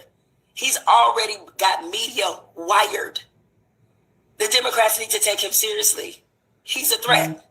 If you're a Democrat that wants to run for president, or if you, as the party in general, don't want someone like Stephen A's popularity or people to start paying more attention to his politics, and you don't want people to give more consideration to him running, then you nip this in the bud. You start taking him seriously. Guys may think I'm crazy. There's a lot of things that could be done to fix policing, yo. For one, they need to employ more police that's from the community. The problem I know, especially in Baltimore, that we got when it comes to policing, is a lot of these guys aren't from Baltimore, and they done adapted this mentality of us versus them, as opposed to it's a community. The police and the community have to work hand in hand in order to fix the crime in the community. But what happens in some of these cities is the police treat the whole community as criminals. It's like a us versus them mentality, and that's never going to work. It's never going to work, yo, because in order to solve crimes, you're going to need the community help. But if you alienate the community or make the community feel like you're untrustworthy, then you're going to be less likely to get help, and you're going to be more likely to get resistance from the community. And when you got these outsiders that a lot of times is scared to death to even walk some of these streets, and their first the first thing they're going to go to is aggression instead of trying to figure out the problem, yo, it's just going to create more problems. You know, a lot of times, yo, an influx of police just add to the problems. It's already chaotic, and they just add to it. I told y'all about a story a while ago when I was riding down. I was on Ricetown and Rogers, me and a couple of my homeboys. We riding down the street. We see the police. He got this dude on the ground. Got the dude on the ground. Dude got the gun on him. The dude is on the ground like this. Not a threat. I'm talking about arms out, legs out. Not a threat. Yo, this police officer was so fucking scared. I'm talking about he's shaking. Get on the ground. Dude, like, yo, what the fuck is you doing? Like, yo, you doing too much. Like, I'm on the ground. I think what actually happened in that situation, I think maybe they was in a stolen car. I think some people got out and ran. But the guy that was on the ground stayed, and he wasn't a threat at all. Yo, but this officer was so scared. So when we pulled up, my man like, yo, what you want to do, yo? Should we get out? I said, yeah, fuck it.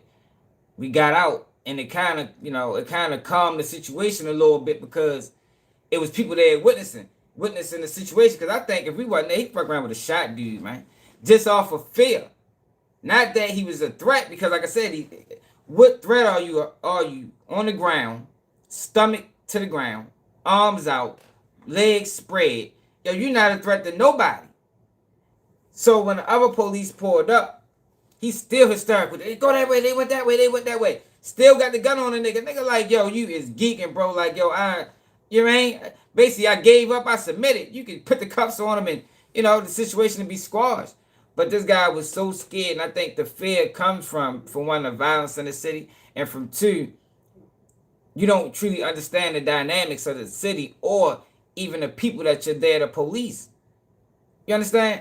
If the police lived in the communities that they ain't gotta live in the neighborhood, just live in the city limits, or the county limits.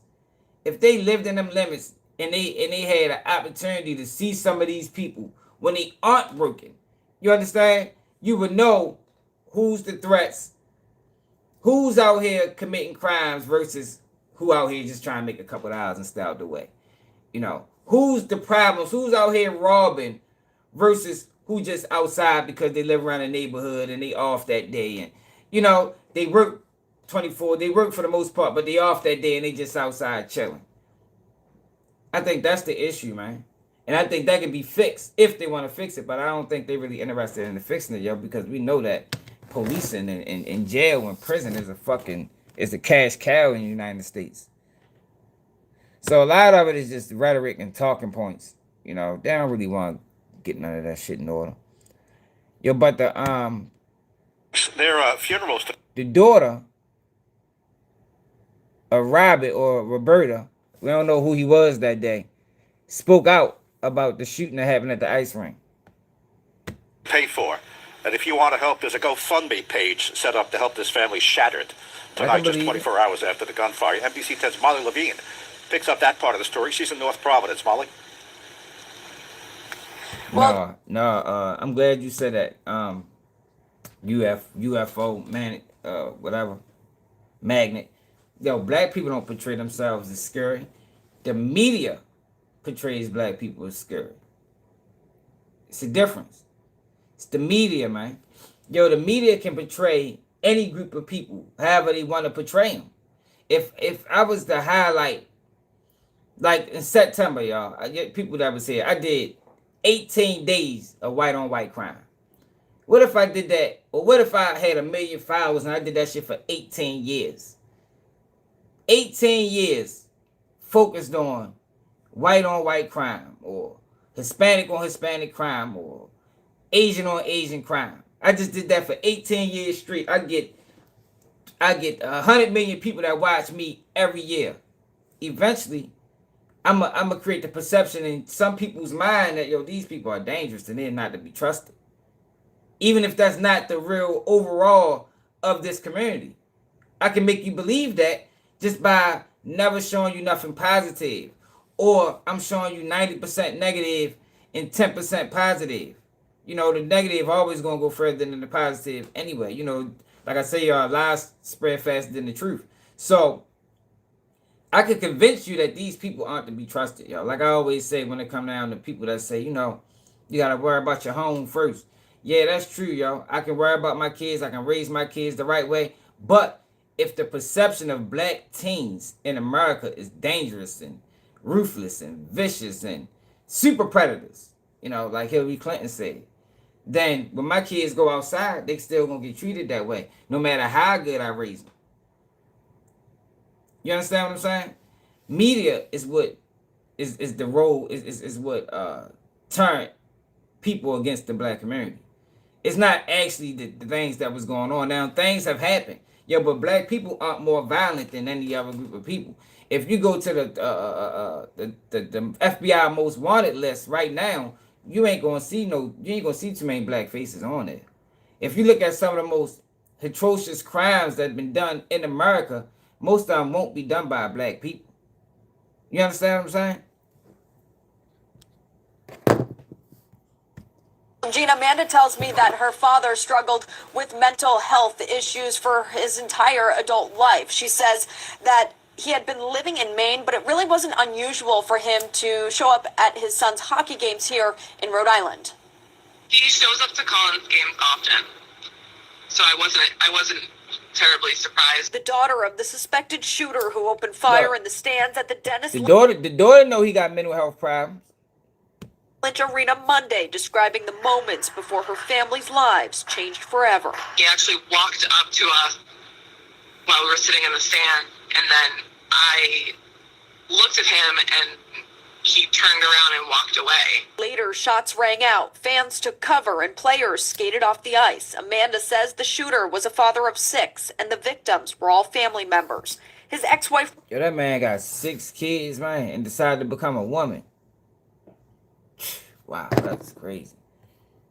Rhonda and son Aiden were killed. Aiden recently proposed to his fiancée, who was also at the game, but not injured. Amanda says they were all in the stands supporting her brother Colin. The 17-year-old was playing on the ice at the time and wasn't injured. Pawtucket police identified the gunman as Robert Dorgan, who also went by Roberta Esposito. Amanda just referred to him as Rob, or her father. I think his gender identity issues are a symptom of a deeper issue. I agree. She says her father struggled with mental health for most of his adult life. He was ostracized. Well, where's this whole broadcast? Who did this?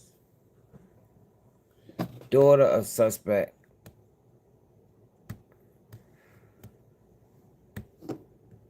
Daughter of Rhode Island suspect speaks.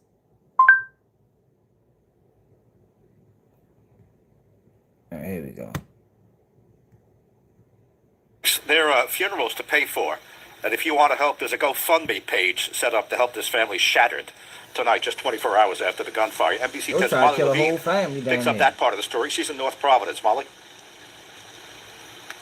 Well, Gina, Amanda tells me that her father struggled with mental health issues for his entire adult life. She says that he had been living in Maine, but it really wasn't up to us while we were sitting in the stand, and then I looked at him, and he turned around and walked away. Later, shots rang out. Fans took cover and players skated off the ice. Amanda says the shooter was a father of 6, and the victims were all family members. His ex-wife Rhonda and son 2800. Aiden were killed. Aiden recently proposed to his fiancée, who was also at the game, but not injured. Amanda says they were all in the stands supporting her brother Colin. The 17-year-old was playing on the ice at the time and wasn't injured. Pawtucket police identified the gunman as Robert Dorgan, who also went by Roberta Esposito. Amanda just referred to him as Rob, or her father. I think his gender identity issues are a symptom of a deeper issue.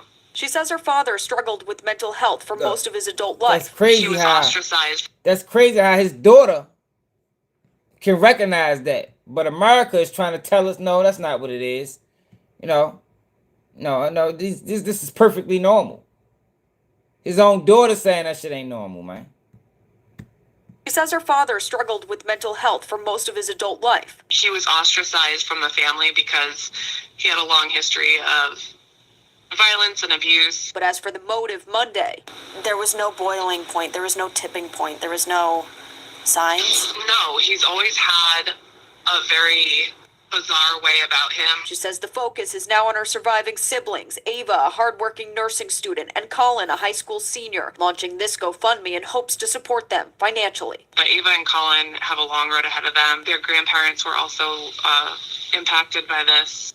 I just want to make sure that the focus remains on, supporting them, through the coming months and years. Now, as Amanda mentioned, Rhonda's parents were also injured in this shooting, still fighting for their lives in the hospital tonight. Now, a link to that GoFundMe is on our website. That's turnto10.com. It's now up to $136,000.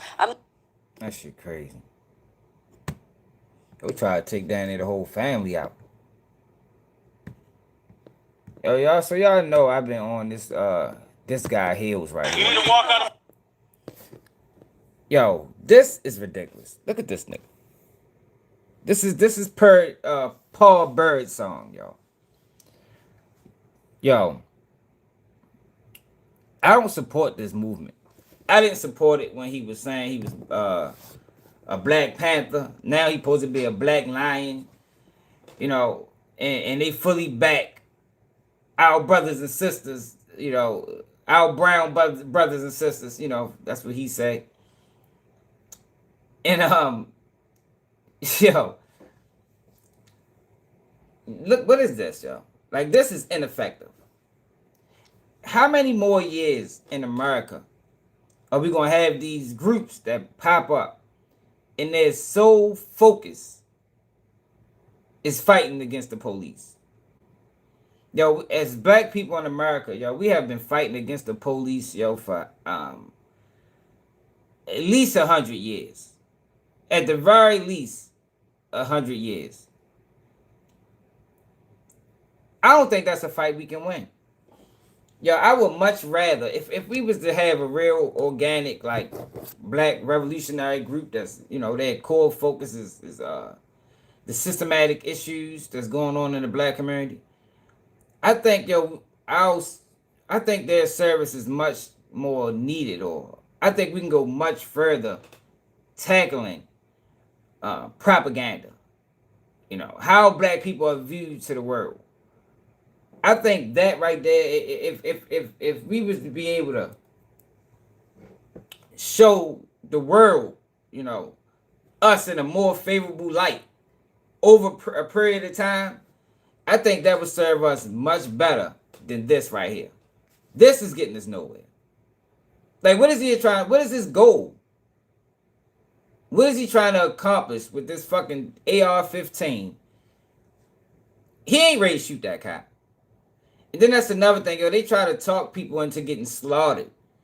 But my thing is, when it comes down to him, like, if you trying to talk people into going out and joining this fight, and people gonna lose their life, I think you should be the first one to do it. No, lead by example, man. If you want you talking about going to war with these people, I think he should be at least we know, like, dang, he stood on that. He went out, said he was going to go against the police, took them people to war and died for it. I would salute him for that. Yo, but you ain't ready to talk me and our people into jumping outside and getting slaughtered. Meanwhile, you on the fucking podium talking. No, we ain't doing that. 9/20/26. Go lead by example. Go out that bitch and die, nigga. That's the fuck you trying to get anybody else to do. Go out that bitch and die for the cause. Yeah, he another Umar. I think he Black Lives Matter. My personal space. Exactly. You need to take your hand off their gun too. Actually, PA Crime Code 6108 says I can carry mine like this. You actually can't unholster yours unless you put your hand on it though. That's right. Okay. All right. It would be really unwise for you to draw that gun. I'm just putting you walk into my personal space and grab your gun. Oh shit. Yo, for one, he'd be able to pull that pistol before he'd be able to pull that motherfucking rifle. Let's be real for a minute. He would be able to pull that. If this was the turn fatal, he would lose this in this proximity, in this situation. Cause he still gotta lift that bitch up and everything. He been already shot him 3 times before he even fucking pulled the trigger once. Got no family, no friends, no life. Okay. What, you got no life? Okay. Go ahead, punch. Go ahead, punch. I'm already up, motherfucker. Bitch ass. Hey, what I say? Calm down. Take a walk. Calm down. Take a walk. Look. You need to walk out of my person. He don't want to go to war. Look, his comrade was ready to go to war with him. He told him, take a walk. This guy's bluffing, man. I think he part of Black Lives Matter, y'all. More than likely, he part of them groups, Antifa or something. I think Umar Johnson is also a part of that shit. I seen Umar Johnson with a Black Lives Matter mask on years ago. I said, oh shit, I don't know how the fuck I missed that. I knew he was a part of that rollout. So look, let's go to him. Fucking Paul Bird song. Dumbass nigga. I've been trying to get him to come to my platform and have a conversation for weeks now. He used to respond to me. I think after he realized I blog, now he don't want to respond to me. But in order, he might have blocked me. Oh no, he ain't blocked. Is this him? Yeah, he might have blocked me. That's all the fuck these niggas do, man. Yo, they don't want real criticism. Investigators are still. The fuck is your name?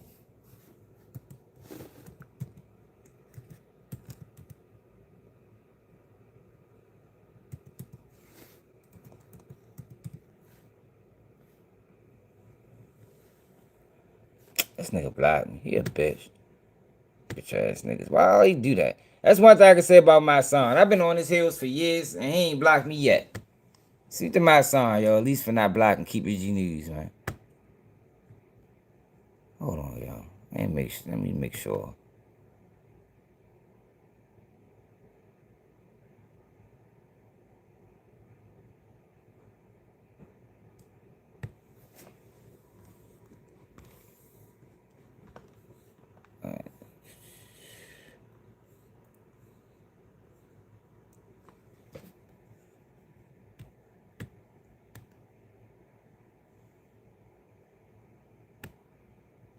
I addressed the claim that I don't only stand for black people. That's true. I don't. Black people ain't the only people on the planet. And if black people, I'm gonna put it to you like this: whatever they do to her, they can do to me. Whatever they do to me, they can do to him. If her water is bad, that white woman right there. I want to see the crowd. Where's the rest of the people? Your fuck around don't be nobody there, y'all. Yo, what if it was just these people there and he's talking to nobody? Yeah, I mean, maybe 3 people in the audience in attendance. But this is the game that they play. He's a part of the system somehow. Who is he talking to, man? And what are you talking about? That lives on the other side of the Hispanic man. If her water is bad, so is mine. And the police come to her house and are in front of her house harassing her, what you think they're gonna do to me? I'm black.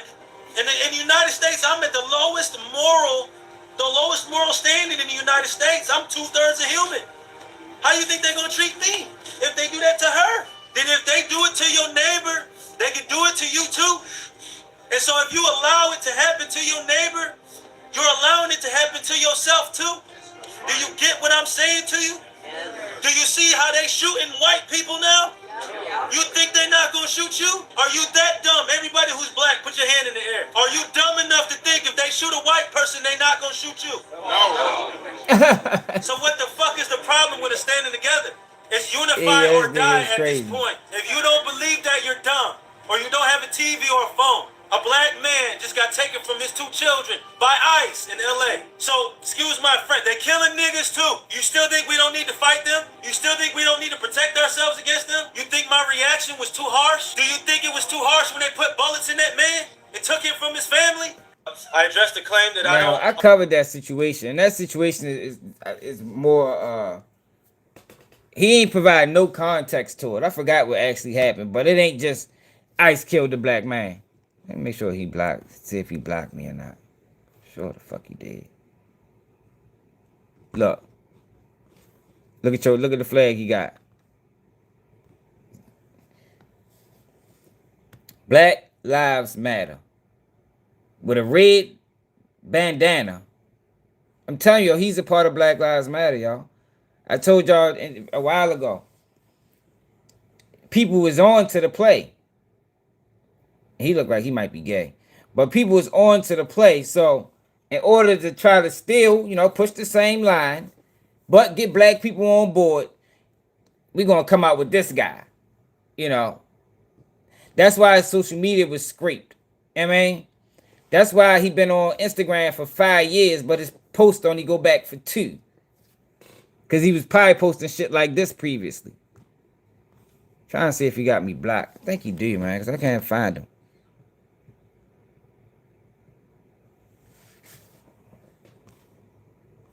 It's a certain video that I'm looking for.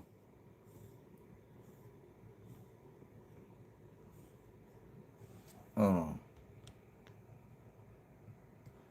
I was just about to say that. Yeah, because most of them are.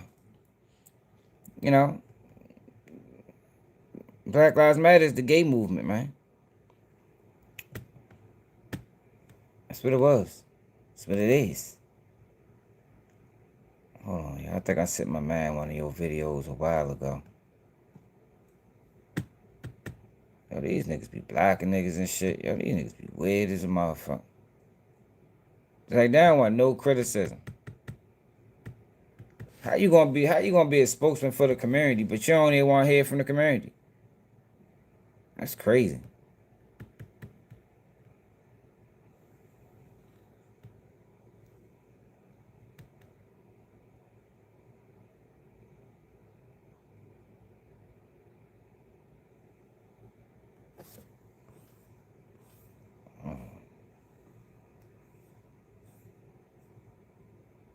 It's unavailable.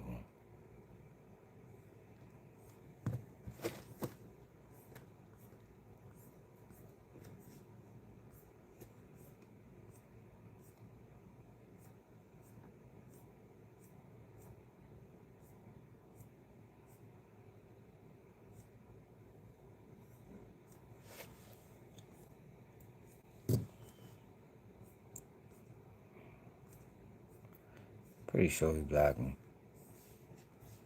See if I can find it. Matter of fact, I'm trying to find it on my phone. But I showed y'all that to show y'all this, right? Because they keep talking about this all black people shit.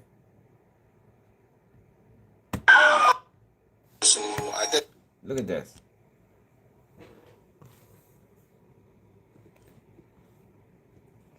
West Indians and Africans will tell you they aren't black, then gaslight you after you agree with a statement they've been saying for decades. Identify myself as a Jamaican person. I've always identified as a Grenadian. American one, I'm not black. Everybody was shocked at that statement. Like, you're not black? What are you then? Like, I'm a person. What is black? So what are you? Yellow, like lemonish green? What is I with? It's difficult because I don't identify as being black. Also, like I was not black, I'm African. No.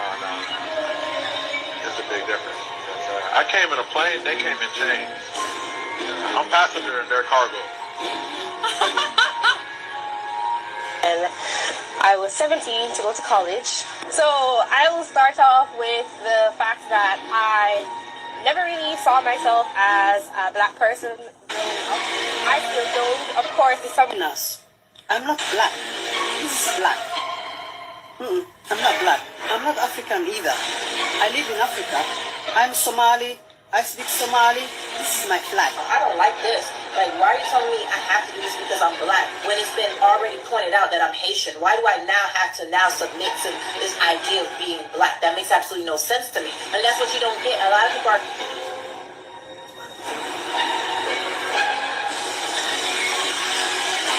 Black. I have never and will never identify myself as black. And I'll elaborate as to why I'm saying this, because this is needed in so you can pretty much understand that just because I look like you, that does not mean I identify myself as such. So for instance, Sweetheart, I am Congolese. The word is colorblind. I'm not a black man. Look at my face. Yeah. I'm more like brown. And I'm not black. Let me say that again.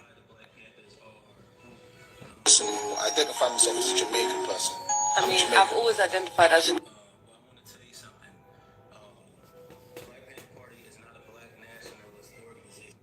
Look, y'all. See, I don't just be talking, man. Like, it's crazy the amount of people. This is crazy. Child struck by a vehicle during big fight in West Baltimore. Yeah, that is crazy, y'all. Yo, they only want to be a part of us when it's beneficial. But then you got guys like, yo, hold on. You got guys like, yo, that's pushing it, him and my son, but making it seem like we wrong. Cause we like, man, fuck out of here. We ain't rocking with that. Y'all ain't ready to trick us into dying. I don't know. You if you want to die about that shit, you spark it off, nigga.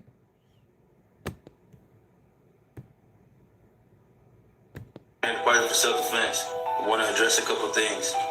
Thing number one, I see a lot of people asking why the Black Panthers are going up against ICE for the immigrants. Well, I want to tell you something. The Black Panther Party is not a black nationalist organization. The new Black Panther Party might be. I'm not sure. The Revolutionary Black Panther Party might be. Any of these variations of the Black Panther parties might be. But the Black Panther Party for Self-Defense, the one that Huey Newton started with Bobby Seale, is an internationalist organization that stands as allies with oppressed people no matter what their ethnic background is, no matter what their cultural background is.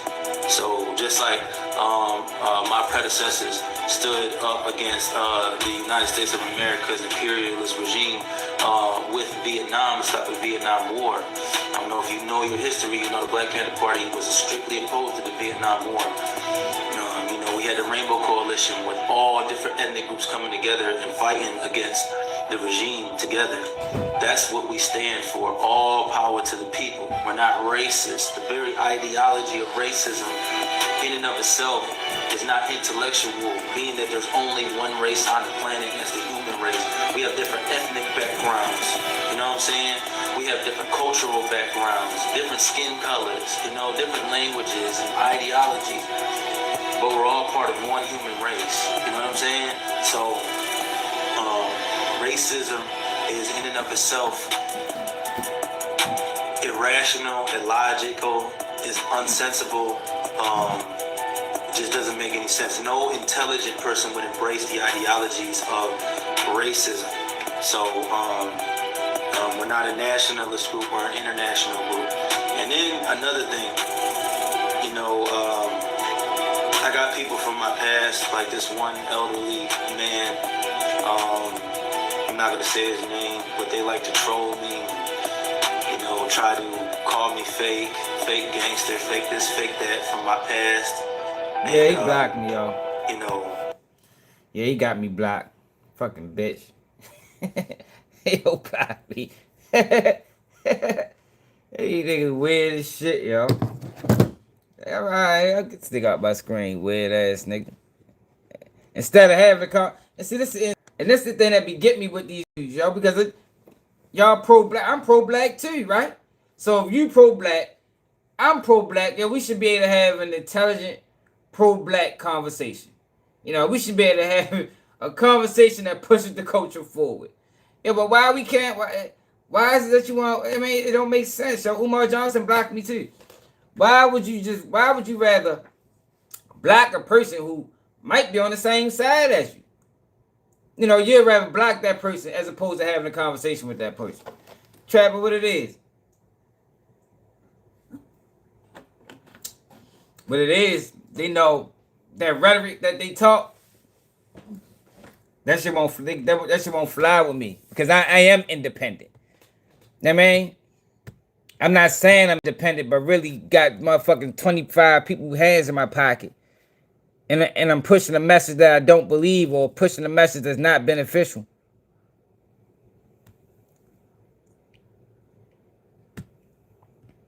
This nigga blocked me too? They must have had a meeting. Like, yo, we gotta block Keep It G News, man. they must have had a meeting. Hold up, yo. Hold on, man. Let me make sure. Hold up, yo. Let me go there. Let me do something real quick. God, that just was giving my son credit. These niggas is crazy, yo. Let me make sure that.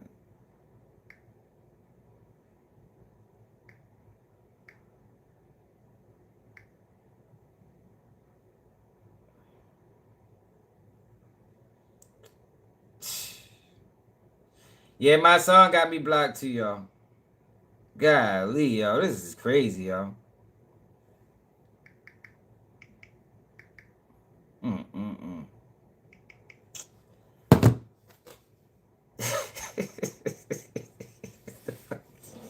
Yeah, that's fucked up. Yeah. He said, golly, yo, that's crazy. I'm disappointed. I'm disappointed in them niggas.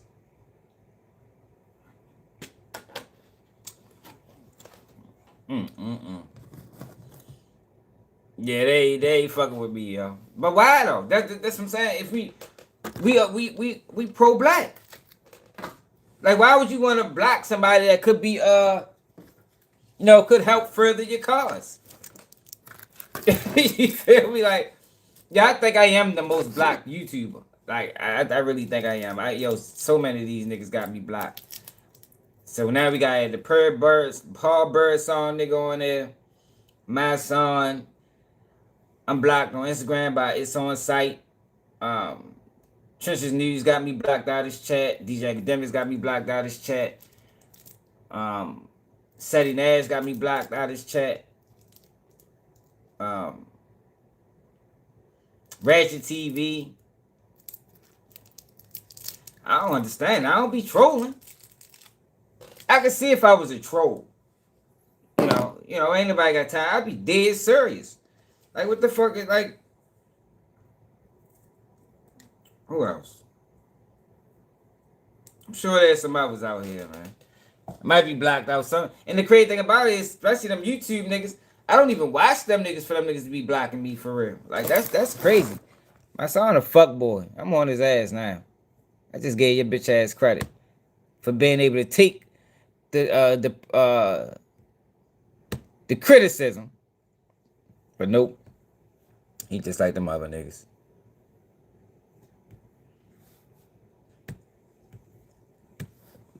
I am officially single. Yeah, they must have got together and said, yeah, we gotta get him out of here. I am officially single. I am no longer in a relationship.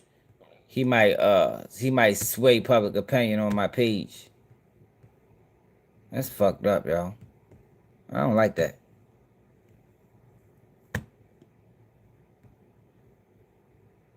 I don't like that, man. Now, have y'all seen this little kid right here? I don't know who this little dude is. This streamer kid. Dean the Great. Let's find him on YouTube.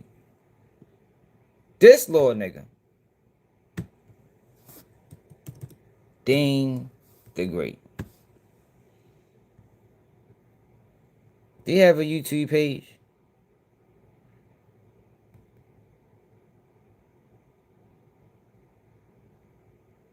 Or is he on Twitch?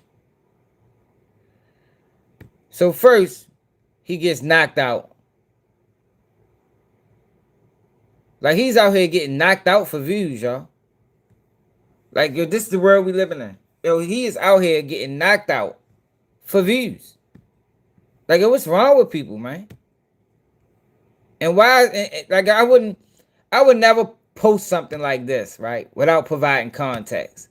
I would have to say, he's a fuck boy. Yeah, like, yo, look at this fuck boy, y'all. He got punched on stream by, he got punched and knocked out on stream for chasing clout. For views. But no, they post this like it's real. So, look at this. Can I get a hug? So, powerlifter Larry Wills just slapped boxer Dane the Great for flirting with his wife in front of him. Look at this shit. Like, yo, this is fuckery, yo, but this is what gets promoted online. Like, people would really rather post this than to post something real. You know, real can be entertaining too. I think I'm very entertaining. You know, we laugh, we joke, especially with, you know, with these type of guys. But they don't want to post me. They rather post a nigga getting knocked out for views. Shit is ridiculous. No, don't do. Whoa. I know we're streaming and shit. No, hey, bro, don't disrespect, disrespect the king like that. You know why? She a queen, though. Listen. I know we streaming. Got a show. We got chill. I know we streaming. Like, yo, come on, y'all. It's like, it's we serious here. Yo, as a man, yo, like, yo, how I don't even understand how people family be allowing them to go out like this. Like, yo, where your mother at, bro? Where your father? Like, yo, people, they cool. Ain't nobody gonna be like, hey, son. You know, I know you want to get on. You know, I know they paying you, yo, but come on, bro. You stop. Just stop. Stop doing that. You know, you're making the family look bad, man. Like, do people not care about their last names no more? I remember, you know, your last names back when I was growing up, that meant something. You know, that was your legacy. You know, that was your family history. You know, that's, you know, last names mattered. It's like now, shit, people don't give a fuck. Last name, first name, nothing. You know, just get some money. However you gotta get it. It don't matter if you scamming your people. It don't matter if you pushing false narratives.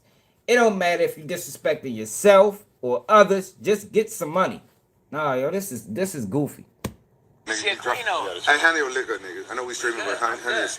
His wife up for grabs. Hey, he's been. His wife up for grabs. Hey, did you like get that? This. We doing the ass. Listen. You ready on 200 Griffith? Whoa! Dean! All night getting shit on? Yeah. I was waiting for that fucking moment. That was a real ass slap, nigga. Get your ass in the van, nigga. It was a hard ass slap, nigga. Come on. Bitch ass nigga, fuck this nigga. Come on.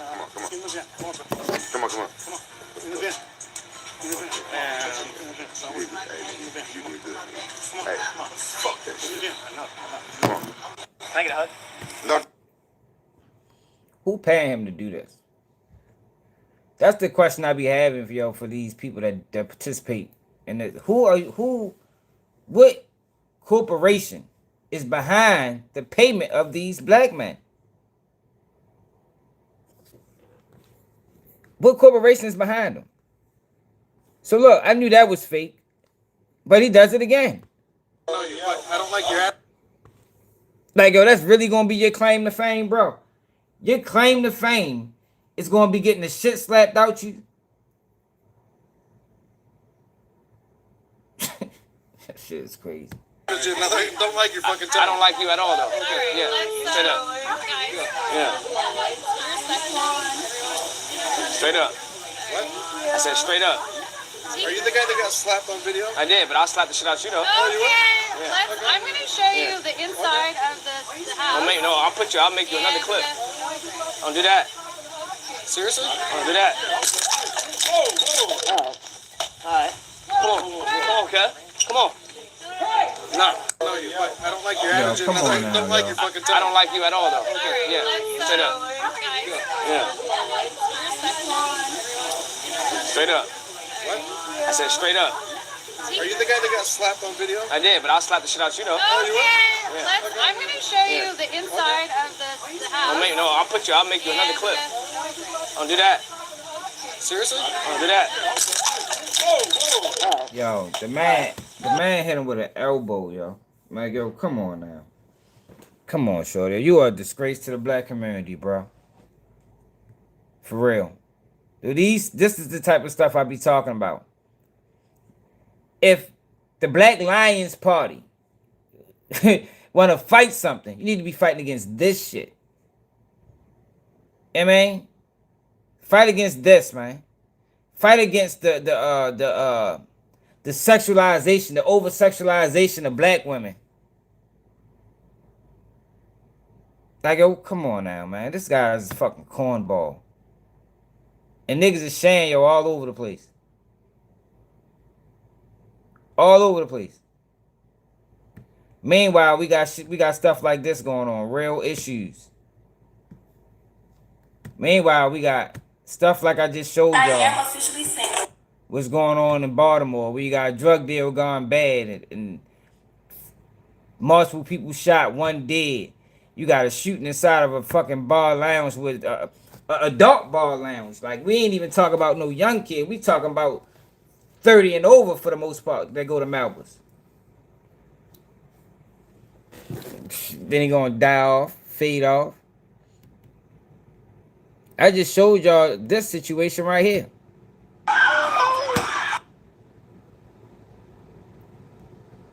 Student hit by a car after falling in the street while other students were fighting. We got real problems, man. Yo got hit by a car. And that wasn't even enough. The disturbance of him getting hit by a car wasn't even enough to stop this. It's a young kid. Look, they still fighting. Shorty just got hit by a whole car and they out this bitch fighting. He under the car, y'all. That's a strike. That's a strike. Oh, that nigga stop. That's a strike. What? Hey, okay, we got transfer. Now I think Shorty is in a hospital fighting. Luckily, I don't think he gonna lose his life. But I'm saying we got a lot of issues that we got things to worry about, like real things that's really affecting us, and they trying to trick us into fighting against ICE. Some old stupid shit that ain't gonna benefit us at all.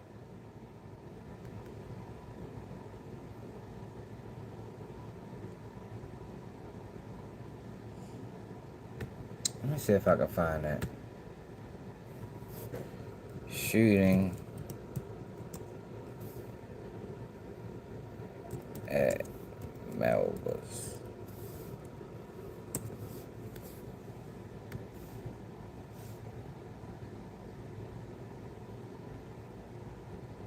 It was a girl.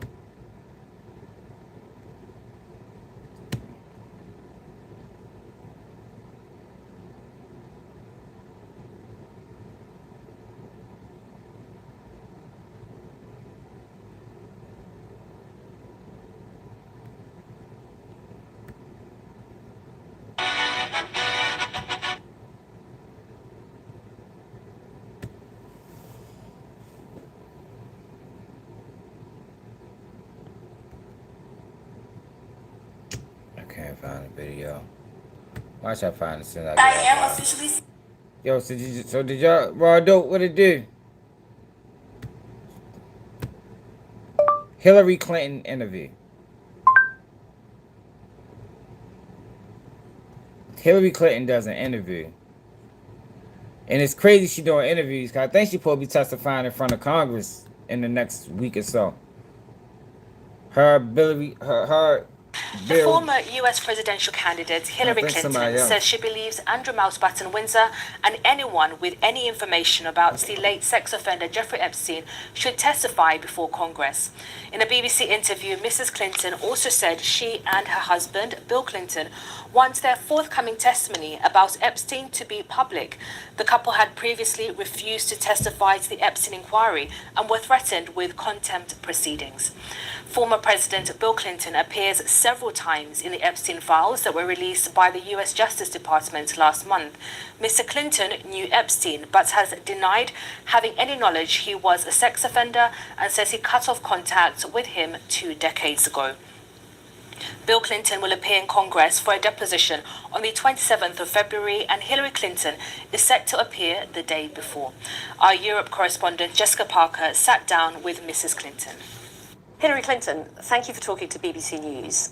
I want to start off talking about the case of Jeffrey Epstein. Mm-hmm. You say you never met Jeffrey Epstein. Clearly your husband did know him. The former president says he knew him before his crimes came to light. But there are also associations with Ghislaine Maxwell, including in 2013 when she was a guest at a Clinton Global Initiative event, years after allegations had emerged against her. What I want to know is, do you regret the links that there have been between Epstein, Maxwell, and the Clinton family? Well, let me start by saying that a law was passed in Congress to require that all the files that have anything to do with them be released. And what we're seeing, I think it's fair to say, is a continuing cover-up by the Trump administration. In fact, when the Attorney General testified last week, it was quite a scene because she refused to answer questions. She diverted attention away from the matters at hand. She refused to look at the survivors. So their audio fucked up. There's something about this administration's attitude toward this, which I think really leads us to conclude they have something to hide. We don't. We have been willing to say whatever we know. We've even done it under oath. But they want us to testify, not everyone else who's mentioned many, many times, hundreds of thousands of times in these files. That's irrelevant. Like, she's talking about she's trying to be transparent, but why are you worried about everybody else? At this point, you should only be worried about you and your husband. Clean your name. And fuck everybody else. So we've said, fine, let us do it in public. And we will appear in public and we'll answer all your questions. And we'll get to that in just a moment. But just to be clear, do you regret the links that there have been? You know, we have no links. We have a very clear record that we've been willing to talk about, which my husband has said. He took some rides on the airplane for his charitable work.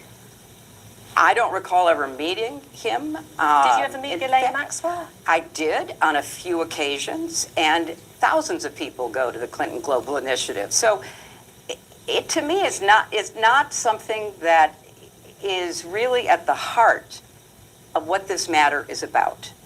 They are accused, and in both cases were convicted of horrific crimes against girls and women. That should be the focus. And we are more than happy to say what we know, which is very limited and totally unrelated to their behavior or their crimes. And we want to do it in public because let's make this transparent. The survivors deserve that. The public deserves that. But, you know, the Republican member of Congress who is running this hearing or this investigation is trying to protect the president. So let's get to what's really at stake here. Just on this hearing, and obviously I'm sure Donald Trump and his administration would reject your characterization of what's going on, and he's denied How any can they wrongdoing. reject it? They can't answer questions, and the Attorney General was clearly unwilling to answer questions. She works for him. So let's be very clear here. According to what we now know, Mr. Trump, President Trump, is mentioned, some say, 1 million times in the files. People in his cabinet are mentioned. That's what it says, you know, on the internet over and over again. So let's find out what the truth is. That's why we want it to be transparent and in public. And on that, your upcoming appearance before the Oversight Committee, where are we with that? You want to appear in public versus closed-door deposition. Is it going ahead, and how? What is the format going to be? We will show up, but we think it would be better to have it in public. Because what we want is for everybody to get to the facts about this. We have nothing to hide. We have called for the full release of these files repeatedly. We think sunlight is the best disinfectant. Get the files out. They are slow-walking it. They are redacting the names of men who are in it. They are stonewalling legitimate requests from members of Congress. That has nothing to do with us. Something is going on. They know it. I know it. If they're going to have me testify, I would prefer to do it in public because I want everybody to see it at the same time. If I have to do it behind closed doors, they're not going to like what I have to say because I have very strong opinions about what it is they're hiding and who they are protecting. I just want to ask you, there are calls for another individual who denies wrongdoing to go before Congress on this matter. Andrew Mountbatten Windsor, formerly Prince Andrew. Do you think he should testify? I think everybody should testify. Look, including the former prince. I think everybody should testify who is asked to testify. I just want it to be fair. I want everybody treated the same way. That's not true for my husband and me because other witnesses were asked to testify. They gave written statements under oath. We offered that. They want to pull us. Why do they want to pull us into this? To divert attention from President Trump. This is not complicated. This is so obvious, and they keep trying to divert. I think Look people at this really got shiny questions. object. We're going to have the Clinton. Like, what is she talking about? It's real questions, man. The fuck is she? Yo, politics is crazy. Bill Clinton pictured with Jeffrey Epstein. I got the latest for Bill Clinton picture with Jeffrey Epstein. I think it's this. The first headline from Yahoo is Trump says it bothers me that somebody is going after Bill Clinton amid Epstein scandal. I don't think it got anything to do with Trump. I think it's this shit. No, obviously, there's some type of relationship with this guy. I think it's this, man. I don't think it's Donald Trump. But that's what politics do. Politics is tricky, you know. I think it's this, yo. Pictures of him in the hot tub and shit. Where the fuck that picture was at?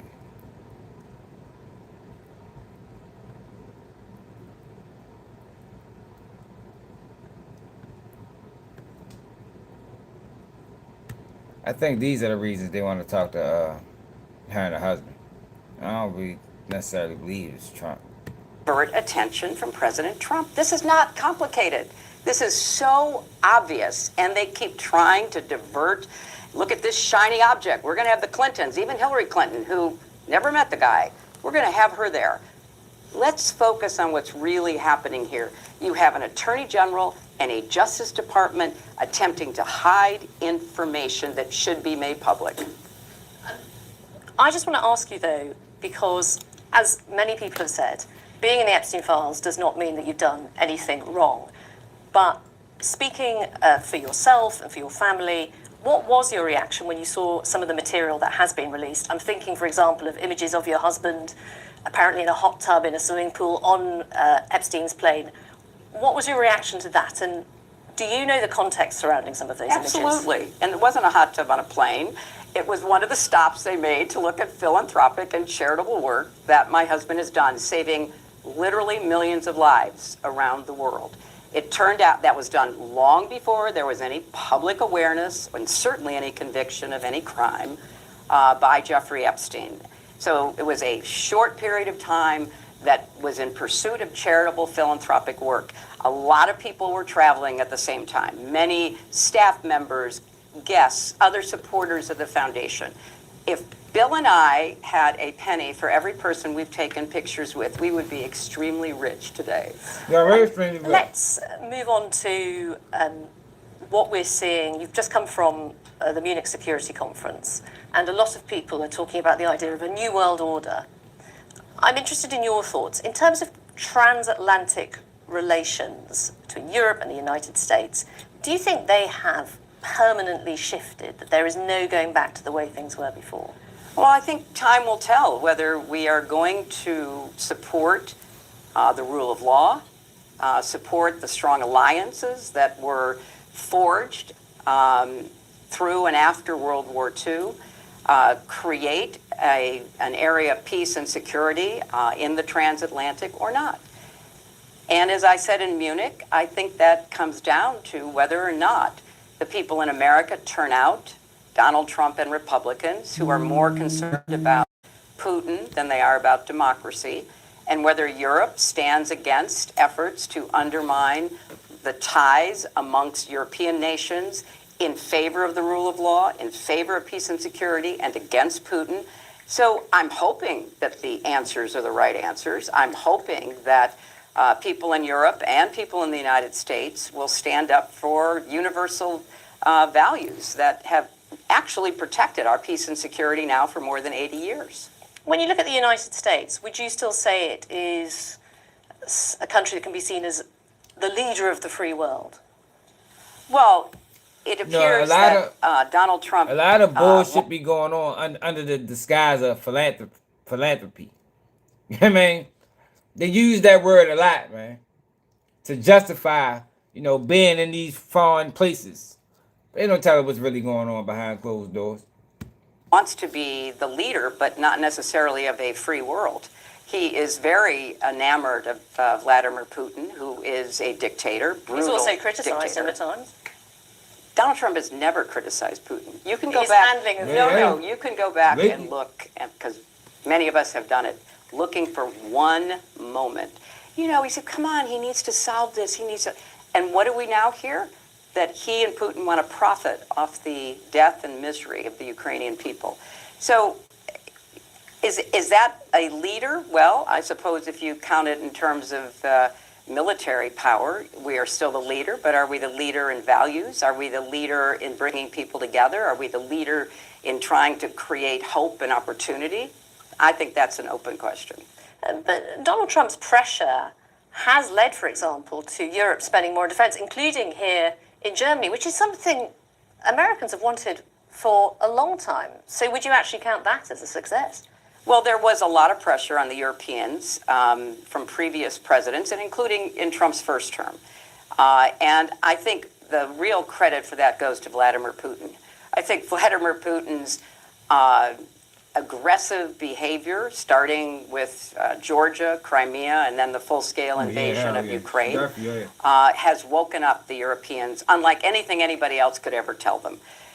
Obviously, Trump has, pushed that. But it's the Europeans who finally have realized that Vladimir Putin is attempting to undermine European security, and left to his own devices, I believe, along with many other security experts, will threaten the independence of the Baltic states, Poland, and elsewhere. So this is not just rhetorical push from the American president. This is the cold reality that here in the 21st century, we are dealing with a dictator who wants to dominate and control not just Ukraine, but Europe. My final question is on artificial intelligence. You believe that this should be regulated more firmly. How can that be done when you're looking at a kind of patchwork potentially of regulation across the globe? I think if we don't regulate it, we will wake up as we are now with social media and regret it deeply. I think social media has had a very negative effect on our children. We have evidence of that. Evidence, sadly, that comes mostly from the tech companies, because they follow very closely how to keep our kids addicted to social media. I applaud Macron in France. I applaud Sanchez in Spain, Australia, and others who have woken up to the danger social media poses. It also undermines democracy, because it undermines trust, it undermines unity, it undermines common effort, and I think it will be on steroids with artificial intelligence. How can artificial intelligence, if that's what you think should happen, how can that be done on a global scale? Because, look at what... do you need like a UN-type body to do that? Well, it has to start with individual nations, as they are now with social media. But remember, the European Union is the only serious regulator of technology in the world right now. And you disagree with some people's view that that's very onerous, the regulation that they do? When we first started talking about putting seatbelts into cars, because we had so many deaths from car accidents, the car makers complained, drivers complained, everybody complained. Who wants to have these straps over our body? We should be free in our cars. And the regulators said, we're going to save lives. Now, I don't think Elon Musk should determine the future of either our children or civilization. Of course he doesn't like it. But the Digital Services Act that the European Union passed is the only comprehensive effort to try to rein it in. Now we're looking at artificial intelligence, where even some of the creators of this new phenomenon have no idea what it's going to do to us. They know it's going to cost jobs. They know that it's going to kind of mess with people's heads through delusion and hallucination and all the rest that we already see happening. But they don't know whether it's actually going to control our institutions. Can it take over our air traffic control system? Can it take over our electric grid? Can it do further damage to our democracy and our ability to, really govern ourselves? We don't know the answers to that. And people who were at the birth of artificial intelligence, like Jeffrey Hinton and others who were among the original creators, are all saying, wait a minute, slow down. This is not just a big technological change.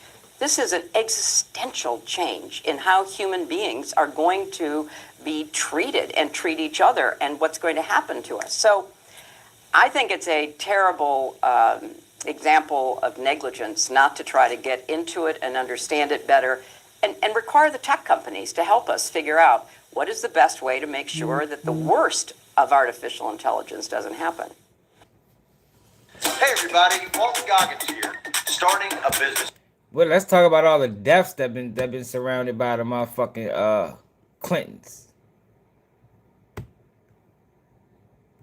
Has she ever addressed any of that? All the mysterious deaths. Think about 30 people.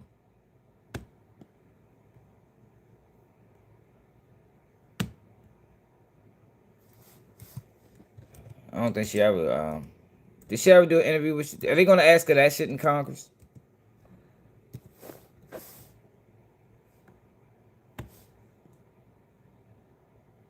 Man, hell yeah.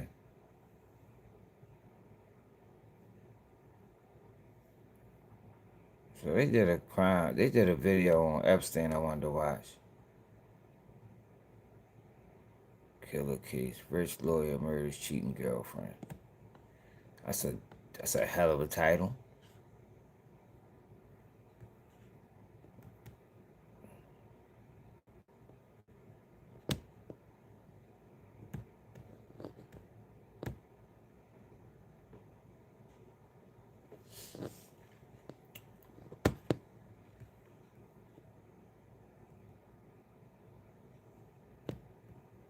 Bodies burnt on Epstein's ranch. Let's check this out.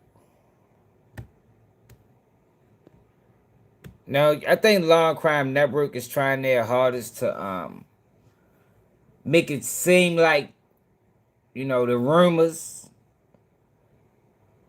that's circled around these politicians and Epstein and everybody involved. They're trying to make these rumors seem like there's nothing credible to it. So they cover these stories, but ultimately they always come to the conclusion that, there's really no proof to back these things up. Because that's what Law and Crime Network was put on YouTube to be, y'all. They had an issue with bloggers, independent speakers getting too big. And like I told y'all before, that's the way that the world was headed. So you really couldn't stop it. So what they decided to do, and this is obvious, I think most people can see it. What they decided to do, since we couldn't stop, this independent journalism thing, is that, we're going to bring our own people on. And Law and Crime Network is an extension of that. Law and Crime Network stole a lot of people's views because they cover everything. They cover hip-hop. They cover their blog page. You know what I mean? Their blog page. And they don't run typical news stories because Law and Crime Network does videos on conspiracies and rumors and things like that. Social media chatter. Regular mainstream news doesn't do that. So Law and Crime Network was brought along to sway public opinion. Whenever any rumor, any criminal case, any, if the narrative is we want this person in jail, like how they did Diddy, Law and Crime Network goal is to lure all the viewers to them to continue that narrative. Whatever the narrative is. That's what Law and Crime Network role is, y'all. People that didn't know. In the Epstein files, that dead bodies are buried on one of the deceased financier's famous properties. We are going through the allegations, the launch of a new investigation, and I'm going to bring on a professional coroner to discuss, is this even possible? Can the alleged bodies be found and properly examined? Welcome to Sidebar, presented by Law and Crime. I'm Jesse Weber. Jeffrey Epstein has been called a lot of things, and he has been accused of a lot of things. But killer? Being responsible for the cover-up of violent deaths? That would be a new one. But I gotta say, what are we supposed to make of these new allegations coming out of the Epstein files? Because as you may know, we've been covering as best as we can the existing files that were released from the Department of Justice. And something came out that we got to talk about. Buried in the millions and millions of pages, there is an email that has now stood out for a very dark reason. There is an email from November 2019. It's directed to an Edward Aragon. According to KOB4, he's a local radio host. The other names are redacted in this email. But this is what it says, quote, Edward, this is sensitive, so it'll be the first and last email depending on your discretion. You can choose to take it or trash it, but this comes from a person that has been there and seen it all as a former staff at the Zorro. The material below was taken from Jeffrey Epstein's home as my insurance in case of future litigation against Epstein. Sorry, no questions. What is damning about Jeffrey Epstein is yet to be written. Did you know, somewhere in the hills outside the Zorro, 2 foreign girls were buried on orders of Jeffrey and Madam G? Both died by strangulation during rough fetish sex. Dang. And there even appear to be links to purported sex videos, including one that says sex video with minor. And then it goes on to say, please arrange for 1 Bitcoin BTC by 6 p.m. Eastern Standard Time today, Thursday, 11/22/19, to the BTC wallet address. That's redacted. The USB will be sent anonymously to your attention by overnight courier upon receipt of the funds. You have my assurance this is exclusive, never shared before, no attorneys, no samples, no questions, please confirm ASAP. So Zorro, by the way, is referring to Zorro Ranch. It's about 30 miles south of Santa Fe, New Mexico. We've talked about this Epstein property before. We had found evidence that upon Epstein's death, he wanted this property, along with all of his major properties, to go to Corinna Shuliak, his purported secret girlfriend. This is in trust documents and will documents. Now, Epstein, based on the reporting here, apparently purchased the 7,500-acre property from former New Mexico Governor Bruce King in 1993. And there were several civil lawsuits that accused Epstein of sexually assaulting girls at this property. It was dubbed the Playboy Ranch, where Epstein, in fact, is accused of sexually abusing a 16-year-old girl as early as 1996. And for example, you have this unsealed 2016 court deposition where the Epstein accuser, renowned Epstein accuser, Virginia Giuffre, testified that Ghislaine Maxwell ordered her to give the late former New Mexico Governor Bill Richardson a massage at the ranch. Now, this radio host, Aragon, said that he got this message anonymously. He sent the email to the FBI, which is why, by the way, it was in the Epstein files to begin with, why it was released from the DOJ. And he indicated that he didn't pay this person, which when you think about 1 Bitcoin back in the day was reportedly worth about $8,000 at the time. And he indicated that while he spoke to an FBI agent, he never heard anything more from it, didn't know the status of the investigation. Now, let me be clear about something, okay? We couldn't find more corroborating evidence to support this claim that, there are dead bodies somewhere in the area of this ranch or on the ranch. You see what I told y'all? That's why Alarm Crime Network was brought around. Either to squash rumors or to push rumors. You understand? But it's all against. It's all with the grain. They never, ever, ever, ever, ever go against the grain. Never. They're never going to go against the grain. We don't know if these allegations are true. But if they are true, when would this have happened? We don't know that either. But apparently, I will tell you, this ranch... So people keep asking us, where do you film your podcast? We shoot everything inside Riverside. I record our show on this claim. And their role in the Epstein trial, the Epstein saga, is to tell the world there's nothing to worry about. It's all rumors. These are unsubstantiated claims. That's their role right now, y'all. That's what they're doing. Is being taken seriously. And in a little bit, I'm going to be bringing on a professional coroner to determine what can we expect here? What potential evidence could be left behind? How can you even find a body? What will be left to actually examine? How much can we tell here?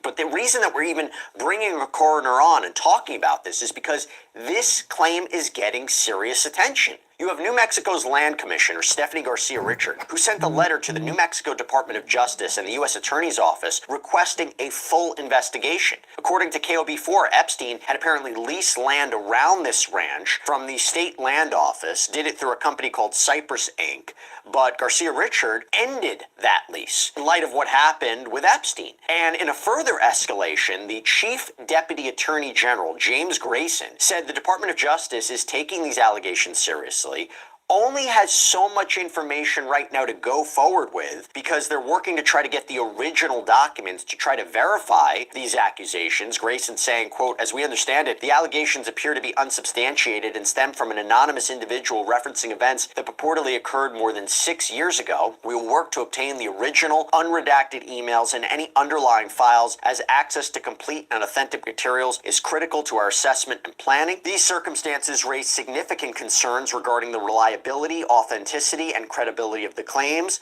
Notwithstanding those concerns, we are prepared to review and assess any verifiable information should it be provided through appropriate and lawful means." Stephanie Garcia Richard saying, quote, "It is our responsibility to manage this land, and if it was being used for nefarious purposes, if it was being used for criminal purposes, we need to know." All right, before we move on, I gotta give a quick shout out to our partner, CyberGhost VPN. Look, have you ever hesitated to connect to public Wi-Fi like in a restaurant, airport, work, school because you're afraid someone might steal your information? It's totally reasonable. The truth is, eyes are watching you every time you go online, but that's why we got CyberGhost VPN. You can select one of their hundreds of locations before you browse, and they will encrypt everything through their secure servers. This way, no one can track your online activity. It works on up to 7 devices at once, so you can share with family and friends. And with just a couple clicks, CyberGhost unlocks exclusive geo-restricted content from over 40 major streamers like Netflix and Prime. With over 38 million users, risk-free. Mexico Department of Justice Chief of Staff Lauren Rodriguez telling Source New Mexico in a statement, quote, "While we have not yet received a response to our letter sent last Friday, we are reviewing all appropriate avenues to investigate the allegations raised,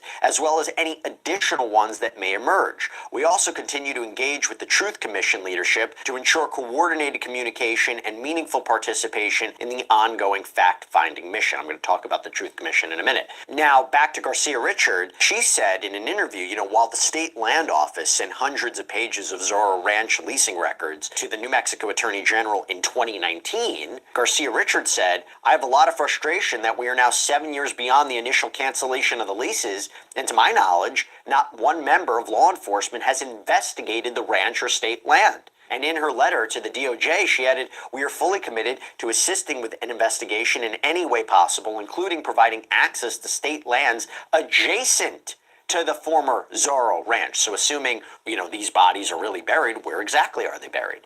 You even had U.S. Representative Melanie Stansberry, who issued a video-recorded statement. "I spent a fair amount of my time this morning looking at the files on Zorro Ranch. There's some dark stuff there. And I think it's really important that our colleagues, State House Representatives Mariana Anaya and Andrea Romero, are conducting this Truth Commission because the FBI never did a full forensic investigation of the ranch property. And it's clear that crimes were committed there, and people knew about it.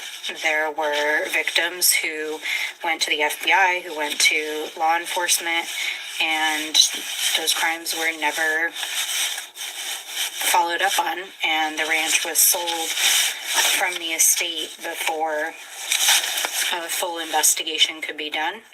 So there's a lot of unanswered questions about Zorro Ranch in New Mexico, what went down there, why it was not fully investigated, why people were not held accountable. And frankly, as a New Mexican, to anyone who was hurt there, my heart goes out to you. Guess what happened yesterday? New Mexico lawmakers on Monday, they passed legislation to launch a full-scale investigation here. You have a committee of both Republicans and Democrats who are going to have subpoena power. They're going to try to get testimony from survivors of the alleged abuse that happened at this ranch and local residents to testify, all at the state capitol. So the person who maybe sent that 2019 email, will they come forward? I don't know.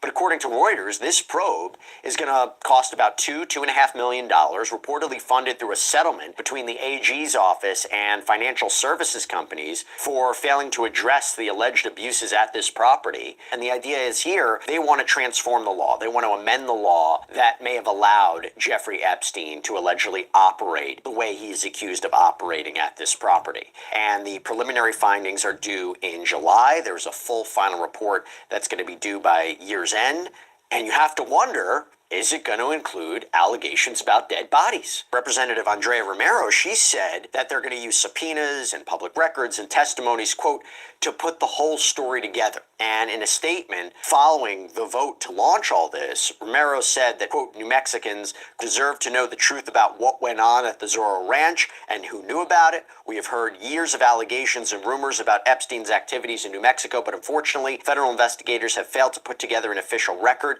With this Truth Commission, we can finally fill in the gaps by investigating the failures that led to the horrific allegations of abuse and crime at Zorro Ranch, so we can learn from them and prevent such atrocities from taking place in our state going forward. This is a complication, maybe a complication, gotta mention it. So while the 1,200 acres that were previously leased by Epstein's company is still public and unleased, this is according to Garcia Richard, guess who owns the actual ranch today? The family of Texas businessman and politician Donald Huffines. It was bought in 2023 by an LLC. This LLC was apparently created just 1 month before. And Huffines is actually running for statewide comptroller's office. And according to the New Mexican, the Zorro Ranch was renamed the San Rafael Ranch, located at San Rafael Road. By the way, what was the purchase price? Reportedly, it was listed in 2021 for over $27 million, but the sales price may have dropped to $18 million. We don't know what it was actually bought for. Although I will tell you, there's a side note. The LLC made the argument, given the ties to Epstein, along with a lower sales price, that's why it was actually valued at only $13.4 million in 2023 for tax purposes. Interesting side note. By the way, public business filings apparently indicated that at one point, Huffines' son, Colin, was the manager of the LLC. Then you had Alan Blakemore, spokesperson for the family, who released a statement saying, 4 years after Mr. Epstein's death, the Huffines family purchased property in New Mexico listed at public auction, whose proceeds benefited his victims. Prior to the auction listing, they had never visited the property. Now, I will tell you this. The Huffines family did indicate that they would fully cooperate with this New Mexico investigation if authorities wanted to search the property. That's big. And it is being reported that the feds haven't even searched this ranch as of December 2019. So one of the things that's come out is you had the former AG, Hector Balderas, wrote a letter to then U.S. Attorney John Anderson in October of 2019 about a joint investigation. Quote, my office has been actively investigating and assisting other state and federal agencies with their investigations related to criminality perpetrated in New Mexico by Jeffrey Epstein. And Balderas wrote and requested that the United States Attorney's Office, quote, explore initiating the process to seize Epstein's New Mexico land holdings. But now all these years later, it's coming up again. And by the way, Zorro Ranch, it came up quite a bit in the Epstein files. Several photographs released in the Epstein files show women or girls, their faces apparently redacted at Zorro Ranch. I'll give you an example. In the files, there's a 2015 itinerary, or that's what it appears to be, presumably for Epstein, and it says Saturday, August 1st, 2015, Zorro. Sunday, August 2nd, 2015, Zorro, San Francisco. Reminder, late into the island today, 11:18 a.m., depart Zorro, 12:18 p.m., arrive San Jose. There's a lot of correspondence regarding the ranch, too, in the Epstein files. In fact, it appears the ranch is mentioned over 4,000 times. A lot of the correspondence between 2012 and 2018, you have the ranch as the sender or receiver in emails. There's even an email signature that says Zorro Management LLC. So with all... Yeah, I believe it's probably a whole bunch of hidden and dead bodies lying around places that Epstein roamed. Yo, you talking about 1,000 victims. 1,000 victims.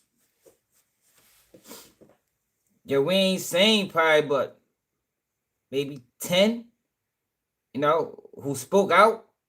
Where the fuck is the rest of them at? Now, I know you probably got large percentage of people that just, want to move on with life and want to act like it ain't exist. You probably got some people that signed deals, non what's this shit? Non-disclosure agreements, you know, after they settled in court or settled out of court. You know, you got a lot of that shit going on too, but you talking about 1,000 victims, yo. We should at least have a good 200, 150. You feel me? Where the fuck everybody at?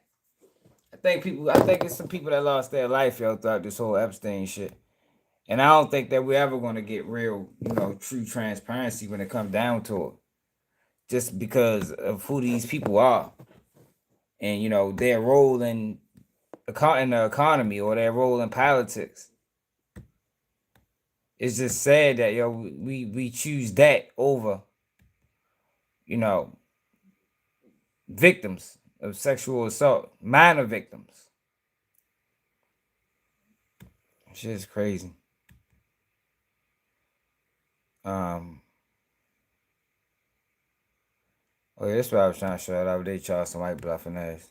By the way, that nigga in the wheelchair, I stopped and put a bug in his ear before I went in. Say, hello, listen, that nigga in the wheelchair, that nigga's 9 feet tall. That nigga, if he stand up, he at least 7 feet. He got a 17 size shoe. Before I got to the venue, y'all, this is how cold I am. Before I got to the venue, now he called playing games with the people, running plays. He called this cold. He called this cold, calculated, and him being a genius. Like, yo, this is the world that we have, you know, have got to now, where manipulating the people is genius. It's cold. No, he was a clown, bro.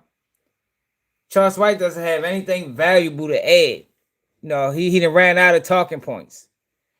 So he didn't resorted to, and he been resorted to this, but this is all he got now. Running scripted plays to get posted on blogs. Like, that's what his life didn't succumb to. Like, that he's cool with living that way. You know, I gotta think of something to get posted. Nah, man, this nigga's a clown. Look at him, yo. This is the guy that disrespect rappers. Look at this nigga. This man been down there 50. Damn near 50. He don't even look like the sun out, nigga. Take the shades off, nigga. Weak ass shades. stop his wheelchair, nigga. I said, nigga, you must be somebody in the town. Yeah, big as a He bitch. said, yeah, he's known for the super jump shot. So get what I did. Him and the partner downstairs drinking. I said, nigga, y'all come to the comedy show. It's on me. I invited that brother to my comedy show to come this. Hey, Gregory. I don't want to be known for nothing like this. You understand me? It was a such thing, yo. Maybe you don't remember this word, but it was a such thing as all money ain't good money. They didn't say that where you from, or you're not old enough to remember people saying that. Like, I don't want money for. I could have been sold out. I don't want money to be a sellout. I don't want to get paid for pushing stereotypes on my own people. I don't want to get paid for disrespecting dead children. I don't want to get paid for saying wild, outlandish things that I don't even agree with. Morally. You understand? I don't give a fuck how he can be a billionaire. He's still a bitch. Yo, I ain't never been the person that'll overlook flaw activity because somebody got money. I don't do that in real life. I don't do that on the internet. And I will hope you're not that way. Because you're sacrificing what you believe in order to be around a person that might not even fuck with you, man. You feel me? People sacrifice their morals and principles to be around stardom or to be around money until that same person fuck you over. Because that's the world that they living in. You know, they fuck everybody else. Charles White doesn't have any friends. If you notice, anytime he connect himself with a person, as time go past, they fall off. Because he's untolerable. He's untolerable. This is a man that's 50 years old damn near and just figured out who he is as a person. He just figured out he was a fuckboy. Like, it's crazy that it took him that long to figure that shit out. I could have told him that when he jumped on the stand and told on his friends. They say, oh no, they weren't my friends. Yeah, then what the fuck was you doing around him, Charleston? What was you doing around him? These are the guys who he admitted that when he left his mother house and went into the city, You went to them people's houses, man. Them boys opened the door for you. Now you tell on them, get them all this time in prison, and years later they was never your friends. Yo, that's more of an indictment on his character than it is theirs. So you'll be willing to hang around a person you don't fuck with, just for whatever reason, security, financial, for the image. That just shows that you're not real, that you flawed. Disrupted. So we can do what we did. It's called, I think, how you think he got in? I think he was able to do that. Y'all don't think that wasn't playing? Y'all gotta stop believing everything you see and start believing half of what you hear. I'm gonna say it again. Stop believing everything you see, because they got AI technology. And stop believing half of what you hear. And you're far well in life. I am a genius. I am a genius, nigga. I keep trying to tell you, I'm a genius, my nigga. Look at this nigga. Oh my goodness. He do wild, salacious, outlandish things to gain attention, and he call that shit being a genius. That's being a genius in 2026. Genius. And listen, why everything is going on? So I guess the little kid who we showed earlier that's getting knocked out on camera, I guess he's a genius too. I'm coaching everybody with the phone. I'm directing this shit. Why it's a ride outside? This is what I mean by I'm too smart for you niggas. I run circles around people. I run circles around niggas, nigga. I run, how you think, circles around niggas? They really believe that was a fight. They really think I jumped off stage, jumped on a nigga in a wheelchair, put him in the headlock, and then go back on stage. Nigga, man, come on now. I think he was able to do that. Y'all don't think that wasn't playing? It looked real though. It looked real. Circles around niggas. It looked real though. Nigga's a clown, man. Then you got this clown ass nigga stupid doing the same shit. Vlad admits his post about Tory Lanez, Meg Thee Stallion, and Roc Nation was to prove a point. Whatever stupidity you put out there, there's going to be millions of people that eat it up. Yo, you use the real situation, like Tory Lanez and Megan Thee Stallion case, where Tory Lanez could very well be not guilty, to prove a fucking point. I don't think he proved the point. I think he proved that he's stupid.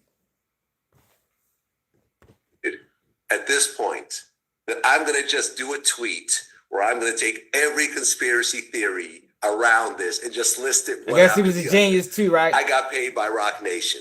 Jay-Z paid off the jury. And he paid off the judge and did a verse for the judge's grandson. Right? God. And he paid the Mexican dude to stab Tory in prison. And he paid off the doctor to say that she got shot when she really wasn't. And stupidity is acting like those things can't be true. That's stupidity, Vlad. Stupidity is acting like those things can't be true. Stupidity is acting like the Department of Justice or these prosecution officers can't be influenced by pressure. Political pressure, monetary pressure, pressure by the people. That's stupidity, Vlad. And he paid off everyone else. Like yo, and I'm like, okay, this is so stupid that no one's gonna believe this. So you're saying the internet does what it does best: twist stuff up, change stuff, conspiracy theories.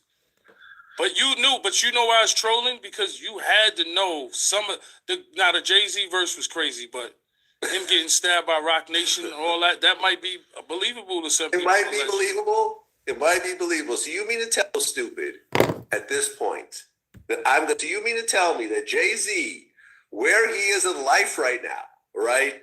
He's a billionaire. Yo, and it's not Jay-Z, y'all. Jay-Z isn't pressing no buttons at Roc Nation.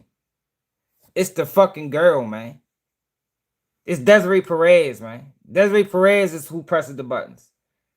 Yo, do we gotta go back to the lawsuit that her daughter dropped on her to show you how vicious this lady is? This lady is vicious, man. And she has power. He's considered one of the greatest ever. He's going to risk all that to pay a pedophile, a Mexican pedophile, to do a murder in prison over a guy with an, who's antagonizing an artist that's not even a big priority to Jay-Z.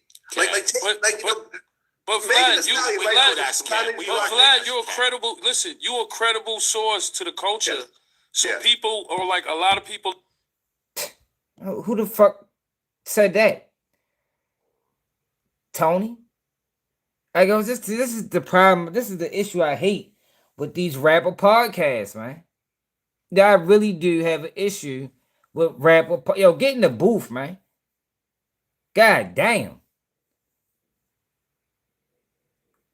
Who determined Vlad as a credible source in the urban community? I don't think he's credible at all.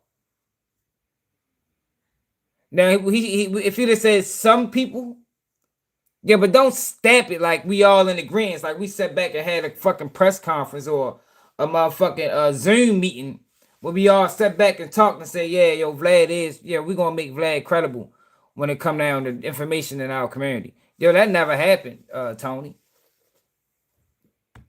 People are like confused from what I'm hearing.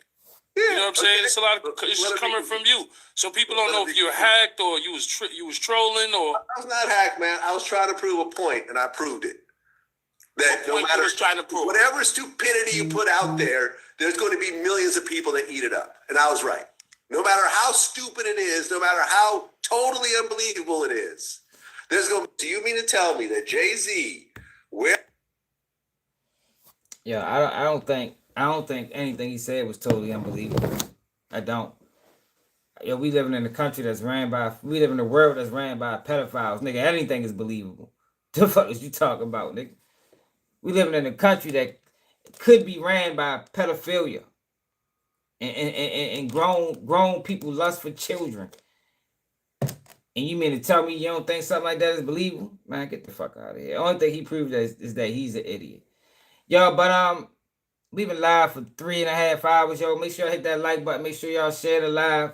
Make sure you subscribe to the channel if you're new. It's another day of Keep It G News, and I'm out.